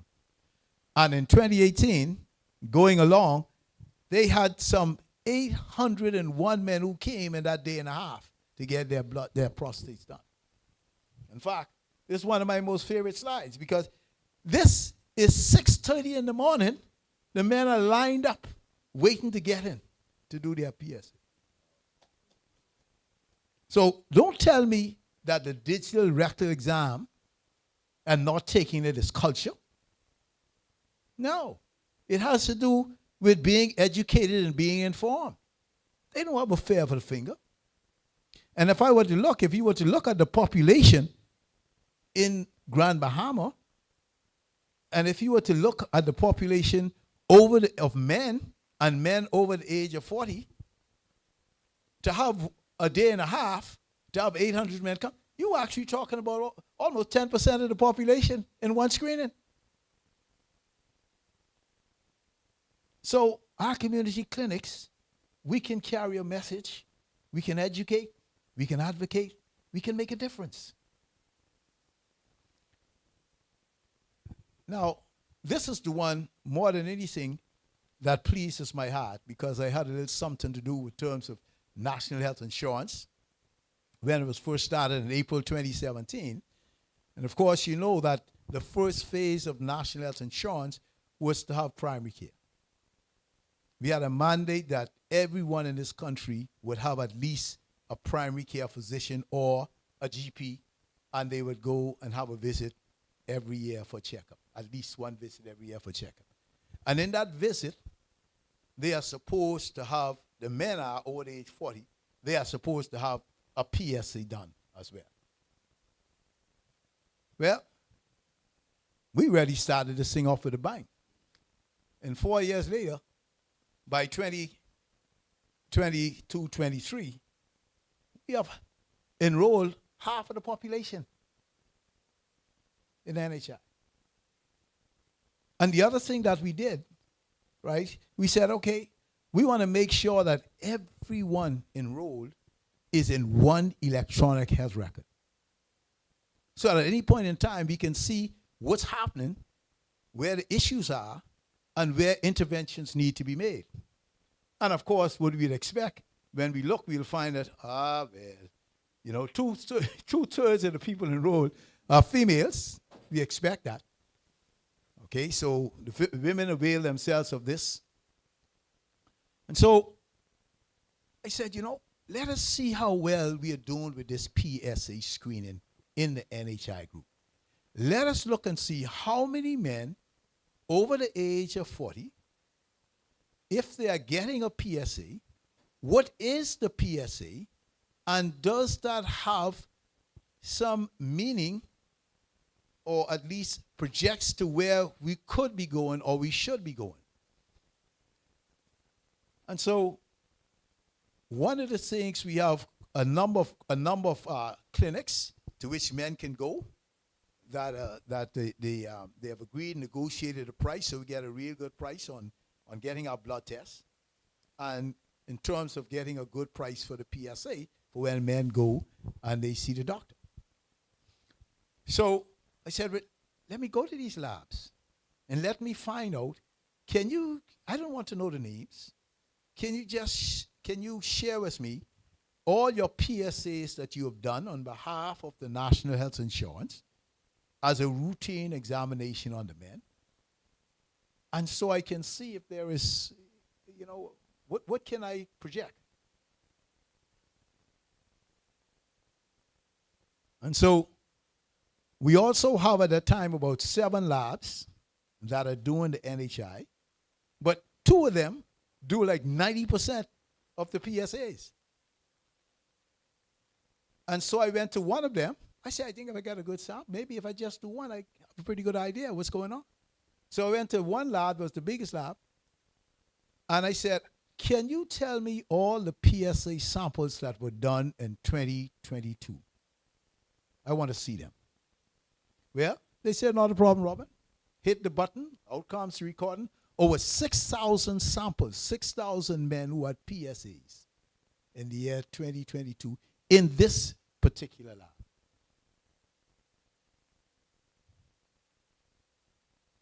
And so I went to look at the results. What did I see? Look here. These are the men who are under the age of 40. This is the one between 4 and 10. So I can tell you the predominance of men, if they come early with regular checkup, will come up with early disease if they're being followed every year. In fact, on this pie graph, what you will see is that 73% of them are already in the normal range, and you got another 14%. So what we are saying is that over 80% of the men, if they continue to be followed up, will detect early prostate cancer. That's a fantastic start. Okay, and then you can, this also show you in the bar chart again the same thing. That is the older men who might present with advanced disease. But just imagine when they were younger, if they came in this spot, you would eliminate these other bars here. I go further. I went and I said, let me have a look at here. Let me have a projection. So this is the National Health Insurance.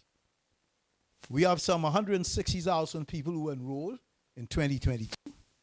So I lent it to the Department of Statistics, and they have projection for the population up to like 2050. And I projected to see what was the population of men in that age group. Okay, first of all, how many men were in the population, and how many men would be in the population over the age of 40. So we have 19,000 men. So if I had 6,000 of these men already in the sample, man, I had a sample representing 32%. Anyone who does statistics to tell you that if you got a population of 32%, man, you can't get more accurate than that. And then I said, well, not just look at the population in NHI, let's look at the entire population. So the projection is that we have some almost 400,000 in 2022, of which there are 194,000 men, and they projected there will be 76,000 over the age of 40. And the total amount of labs that we did, okay, when I added the other labs, we would have done some 15,000 PSAs. So what I have done is that I got 20% of the population already in the year 2022.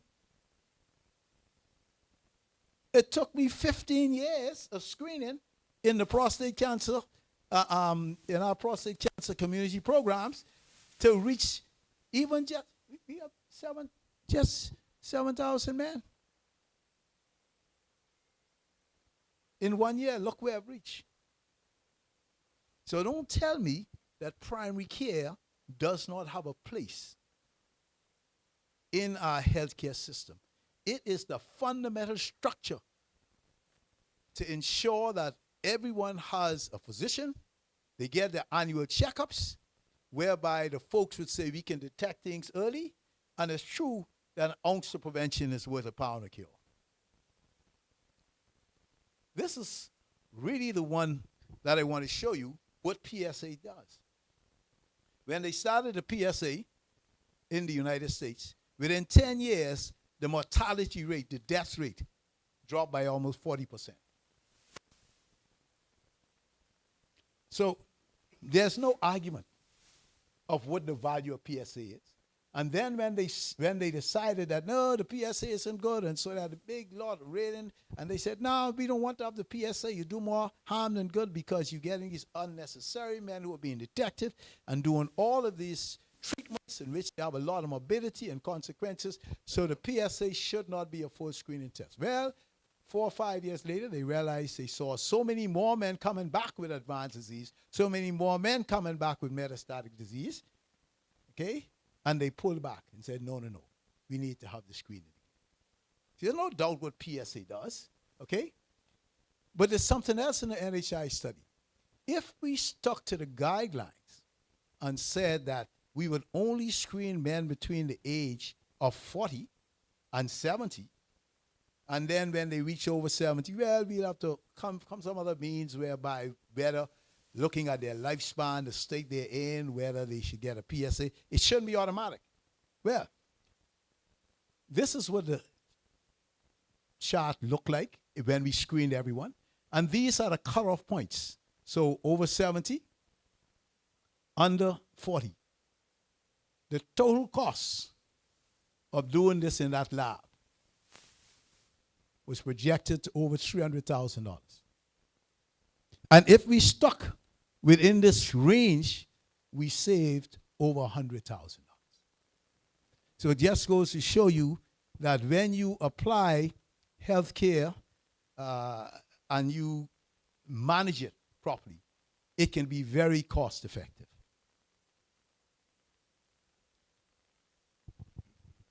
But the truth is that PSA is just the first step.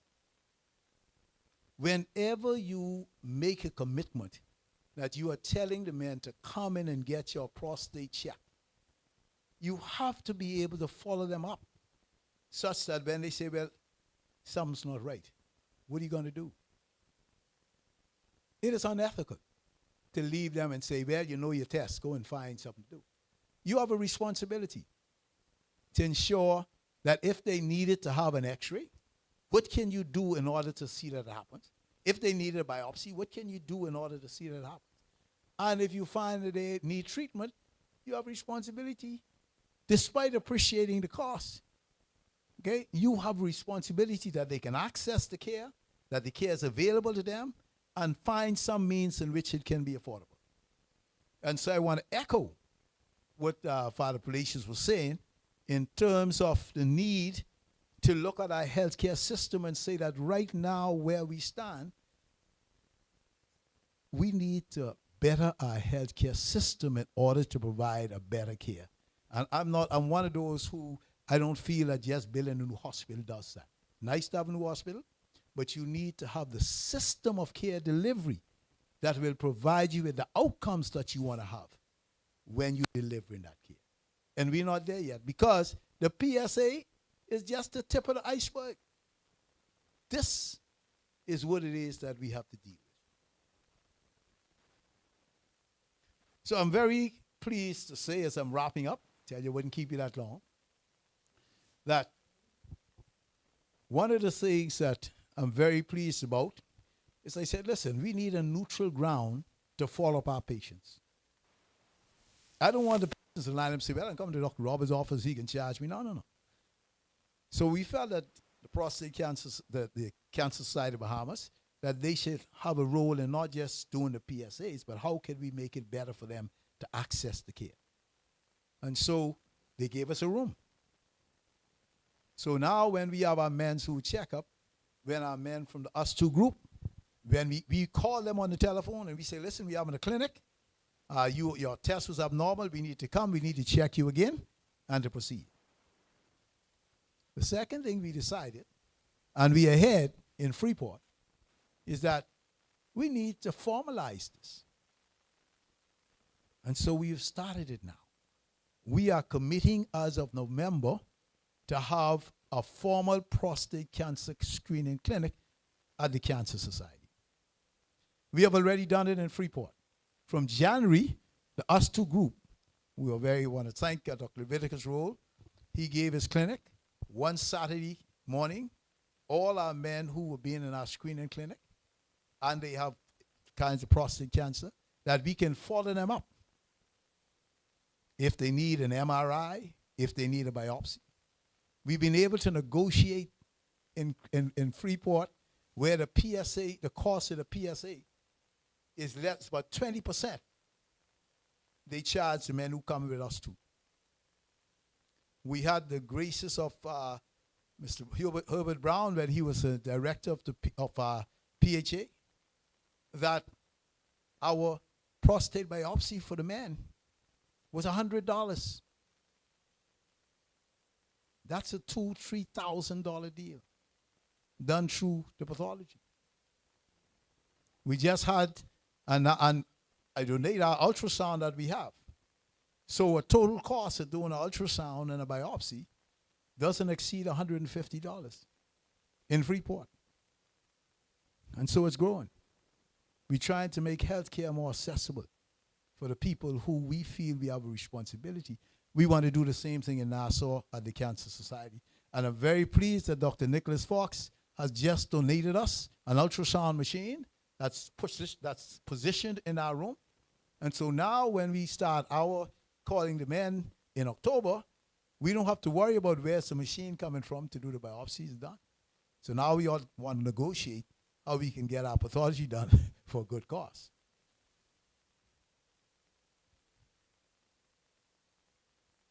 In closing, this is why we have to do it. This to me is, I show this all the time, that when we look at the international standards, we see that in the Caribbean, in our African ancestry, we have the highest mortality rate for prostate cancer in the world. Where 70 to 80% of the men, when they present where the disease has already spread beyond the prostate. Those are the facts. That's what we have to change. And when we look at our data in the Bahamas, when they did this to me, I need them to do some new data, but it hasn't changed much. Okay, this was in the Ministry of Health. I asked them to look at what we call the cancer-specific death rate. So in other words, don't just look at this cancer death rate for the whole population or the whole population of men. Just look at the death rate for men in the prostate cancer susceptible group. So just look at it for men 40 years and over. And what do we find for 100,000? In the U.S., for the white population, you get 17.7%, 17.7 per 100,000 who would die from prostate cancer. And when you look at the black population, it's 37.7 per 100,000. When you look in the Bahamas at our data, we're like 80-something. That's the reality. And I didn't pull this out of my pocket. That's what we're looking at in this country. That is the impact of prostate cancer. We need to change that. And the reason why we need to change it quick, because I'm looking at, this is from my office. In the total cases I've seen who came to me that I felt had some potential for prostate cancer. So for the 3 years, I had 74 cases. 16 proved negative, 58 were positive. And of this group, 8% of them were advanced. This in the private office. So imagine what's happening in the public sector. That's the challenge. That's what we have to change. Now, yes, it's good news that if they come with that advanced disease, yeah, we've made some major advances too, because prostate cancer has become a chronic disease now, advanced prostate cancer. You see, what happened in the beginning was that we realized that the prostate is very sensitive to the male hormone testosterone. And so if we were to stop the production of testosterone, then the cancer cell cannot be stimulated to grow and multiply. And so when you stop the testosterone production, it's like you stop the prostate, you kill the cancer, it has nothing to feed on. But then I say to the man, this is smart cancer. Because what it does, it starts to make its own testosterone. Starts to feed on itself. And so then we have to find a new medication that will stop it at that site. So we become very good now. We are staying a step ahead. And that's good. Okay, so with all the chemotherapy we have and the androgen agents, and we even have now the radioactive nucleotides, whereby we can target the cancer cells, put a radioactive compound attached to it, and it can go and find the cells, the cancer cells outside the body. And we've been having some great success. We've got this nice new scan now called the PSMA scan, whereby we can now detect minute levels of the prostate cancer metastases. Nowhere near what we could do before. But that test alone costs about $6,000. Okay? So, while you might have an advanced disease, where we're now looking at 3 and 5 years and longer beyond, the truth of the matter is we can't afford it. Because these the kind of cost of these medications. When you get chemotherapy, okay, you're talking at least, and that is one of the less we considered the cheaper ones. You're still paying $12,000 to $15,000 for your chemotherapy. And when you have those other medications, which are really good to stay ahead of the cancer, this per month, when the hell you going to get $10,000 a month? Huh? To do that. So we cannot afford this type of treatment. This can't be the way. Advanced disease can't be the way. We need to invest in that early detection. That's what we need to do.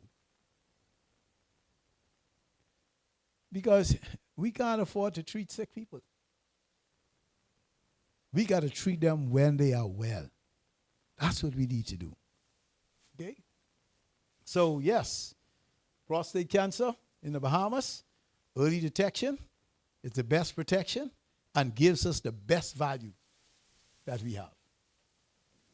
And in so doing, I think that we want to be in a position down the line, okay, that you live in your best life. It's not a death sentence.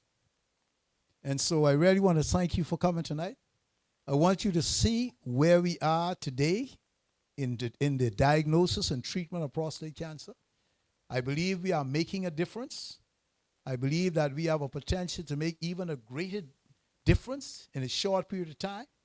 The 10 years that it took them in America to have that 40% decrease, if we had the investment in healthcare, as I see we are going, but really take that quantum leap, we can do that in half the time. And you will find that we will save a lot of money and get the best value for money. So I want to thank you for coming tonight. I want to say to our folks out there that please get your checkup every year. My PSA is 3. But you know, I'm getting in the 70s now, so I don't think that's bad, but I've got to keep a close eye on it. But know your numbers, get your annual checkup, and let us live the best life. Thank you.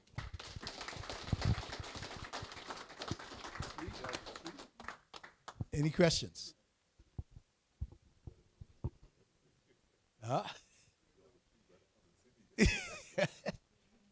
Yes. I got to ask the Cancer Society that. When we come into Exuma? There you go. There you go.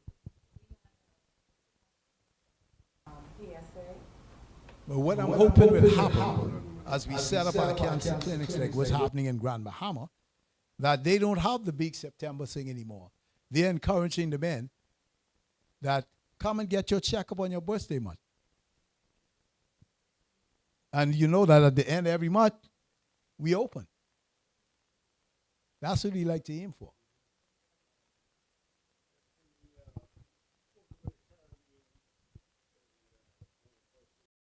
I think it's a diet in the African, in the black man. Like we eat a lot of fried food. What's one of the leading causes that leads up to prostate cancer, our diet? Oh, yeah, every bit of it tells us about our diet. And like I said, you know, you see that statistics going around? You know, we like in the number 5 in the world in terms of obesity. Okay, you got like 2 out of every 3 persons in our country overweight or obese. Yeah. Right. So there's very hardcore evidence to show that individuals who maintain their weight, good nutrition, and exercise, you decrease your risk of getting prostate cancer. And if you have it, you decrease the risk of it recurrence and progressing. So diet makes a difference. And of course, yes, the highlight, it just adds to the genetic factor. Okay, with regards, he was talking about the BRCA genes, and what we've come to realize is that, yes, we have a gene mutation.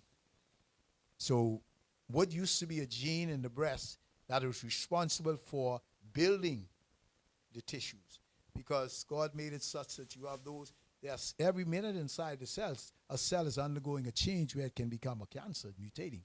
And then it has the immune system which reverses that. So we have what is called repair genes. And so when we look at genes such as the BRCA genes, which are the repair genes, if something goes wrong with them, then we can't have any repair. And so what we have found is that in the Bahamas, and they picked it up in the breast cancer, and they just noticed, well, how come we see all of these women coming to the States in Miami with this advanced breast cancer at such an early age? And then they found that 1 out of every 5 women with breast cancer had this abnormal gene. And that's 20%. And the other population that was close to us, that had the record before, a Jewish population, they call Ashkenazi Jews, they were the highest. They was like 3 to 4%. We had 20%. And then we began to realize that the same type of gene mutation that occurs in the breast can occur in the prostate. And so I like to say, we used to think that it was the women giving their daughters breast cancer. No, it might be the father giving them the breast cancer. It might be the mother giving the sons the prostate cancer. Okay, so we are on the cutting edge now, whereby we will be able to identify. We've done about 60. We are doing a study, and so far we have 60, and we're hoping that by the end of the year we will have well over 100 to look at that profile of prostate cancer in men. Well, we were very surprised in the preliminary results in the first 60. We were surprised only about 2 men had the BRCA gene. That is the abnormal gene. So we got a whole bunch of new genes that are separate in our population. So you got to study your own population. And they tell you that. A lot of the medications that work in a different country and a different ethnic group doesn't necessarily work for us. We found out a long time ago in hypertension. Some medications in hypertension don't work at all in black people. That we should really be concerned about? Well, you know, when we say the PSA, we've learned a lot about the PSA. And there are a couple of things. First of all, when you become a student of the PSA, you realize that you can have prostate cancer occurring at any level of the PSA, even less than 1, even at 2. So when you use the level of 4, it's just telling you that you are less likely to have a prostate cancer when it's lower than 4. That's the first thing. The second thing they find is that the PSA changes with a lot of things. And one of them is the size of the prostate as we get older. So as you get older and the prostate grows, then the lower limit of normal increases. So a PSA, when you're in your 40s, the upper limit of normal should be 2. When you're in your 50s, it should be 3. And when you're in your 60s, now you go up to 4 and 5. So you got to look at the PSA is a science. And so at the end of the day, you have to look at the PSA and put a lot of things in perspective. You have to look at the size of the PSA. You have to look at your age. You have to look at your ethnicities. So you get quite a number of things that you need to have to interpret a PSA. It's a science. It's not a simple science. And then we have many different variants of trying to say, can we predict if this PSA, what can we do to the PSA to make it more predictive that you will have cancer or not? That's a whole new science in itself. That is the reason why the whole issue of PSA testing is not one ready. We should have strict guidelines and what the general practitioner, PCP, the primary care physician should do and refer appropriately. Tell me, the prostate, the PSA itself, could it be also you get readings if you are infected or have a absolutely. hepatitis? So there's a lot of things. If Absolutely. you're going to take the test, should you take it when Absolutely. you're okay or? Absolutely. So tell me, how would you? Absolutely. As we said, the problem with the PSA is the best we got right now, but we realize that it's still not a good test, particularly when the lower PSA is there. We say that the specificity, the fact that it can identify that it is a cancer, is poor. And so when you're in the range between 4 and 10, what you will find in that range is that what affects that range most is just a bigger prostate. We talk about the benign prostate. The bigger the prostate, the higher the PSA. After sex, when you ejaculate, for the first 2-3 days, the PSA is sky high. And you shouldn't do your PSA until you should wait at least, say, 3 days after sex. Then you can get infection in the prostate. And the infection in the prostate doesn't mean you pick up a sexually transmitted disease or whatever. Okay? Those bugs on the skin get right up the penis inside the prostate. And you might not feel anything. And the levels are high. If the doctor examines the prostate too vigorous, your PSA gets high. Any instrumentation, someone put a catheter inside you, it causes your PSA to go up. So there are a lot of things such that in that range between 4 and 10, the probability of that being a cancer is less than 15%.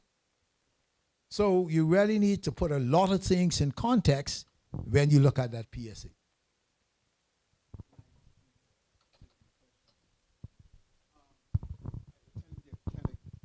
Last year, September, Uh-huh. and you examined my PSA, and I was normal. Since then, I was advised to take, even though it was normal, I was advised to take turmeric and saw palmetto. Does that help at all? Yeah, if I was selling it to you, I got a store with a lot of turmeric and saw palmetto. Help me. I don't know if it help you. So should I, and I take it as a regimen, righteously every day? I just make 2 points. First of all, the saw palmetto has no place in prostate cancer. That's number one. It is supposedly for benign prostate. It's supposed to reduce enlargement of the symptoms. And, this is about 20 plus years ago. In the New England Journal of Medicine, which is considered the numero uno in medicine and research done, front page story where they use saw palmetto versus just sugar tablets. And they showed that it had absolutely no effect. It was just what we call a placebo.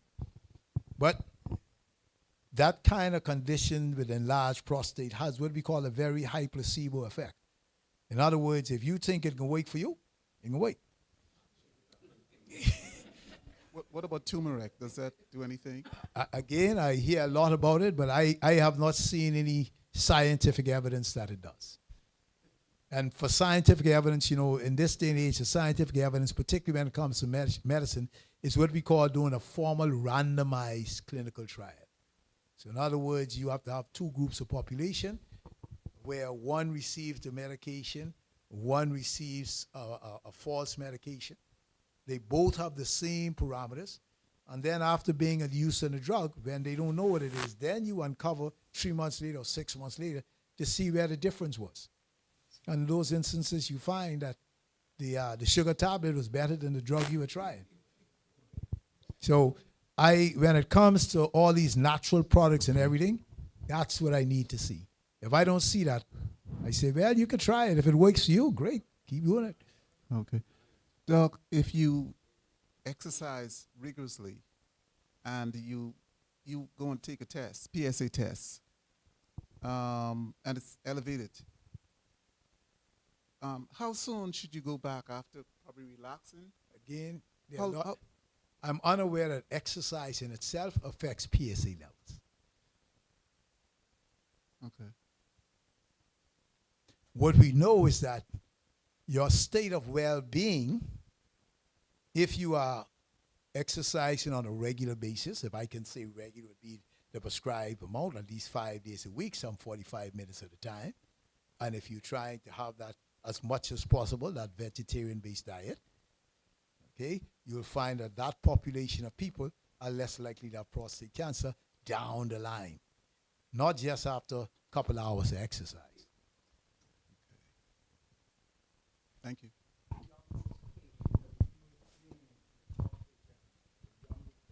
Oh, the youngest patient, it was terrible. The youngest patient, I think he was 29 or 30. Metastatic disease. But those are strange variants of prostate cancer, not the typical prostate cancer that you would see. And then there's a form of prostate cancer that occurs in children. It's called a rhabdomyosarcoma. That's a different type of cancer. So what we talk about, this type of cancer, is just one of the different types of cancers that can occur in individuals. And they all have a different behavior. Oh, good evening. Good evening. If you're predisposed to prostate cancer, you have a family history of prostate cancer, would you, and you say, let's say you're in your 30s or 20s or whatever may have you, would you suggest, how many times would you say you go to the doctor to check your PSA, like on a yearly basis? Would you check it 2 or 3 times? I would stick to the guidelines. When I'm 40, I start my PSA. Start at 40, not yeah. even if you're predisposed. Even if you're predisposed. Okay. And I want to think outside the box for a minute, right? Let's say, if you have a prostatectomy, right? And you remove your prostate, and let's say you're not having any abnormal feelings, any irritations, any type of elevation of your prostate levels, you're in normal range, right? Would you consider it wise to remove your prostate? Oh, absolutely, categorically no, not my prostate. Why not? Because it's a major operation. The potential complication rates are high, okay?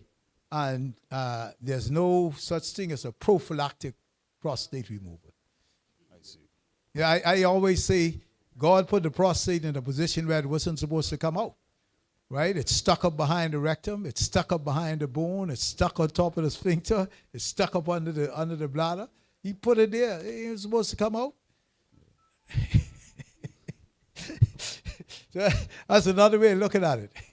But then I'm being male biased when I say it.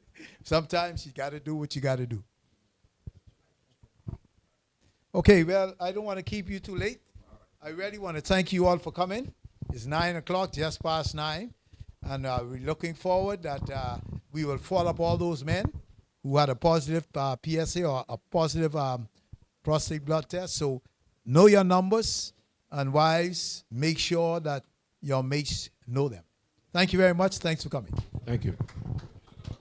Thank you, folks. Stand for prayers. You're going to get a benediction? Brother Hutch, you used to be Baptist one time. Let us pray. And so, our Father and our God, we thank you for this time of illumination. Thank you for the facilitators, all those who planned tonight so that men and their families might see a way forward. And then help us to never lose hope, but to hold on to your promises. That you are a God of the impossible. Nothing is too hard for you. And in surgery, you at work, you're touching lives. And so as we leave this place, but never your presence, it is our prayer that your blessing would be upon us, that blessing of the Father, the love and peace of the Son, and the sweet communion of the Holy Spirit, not only this night, but even forevermore. Amen. Go in peace now to love and to serve the Lord. In the name of Christ. Amen.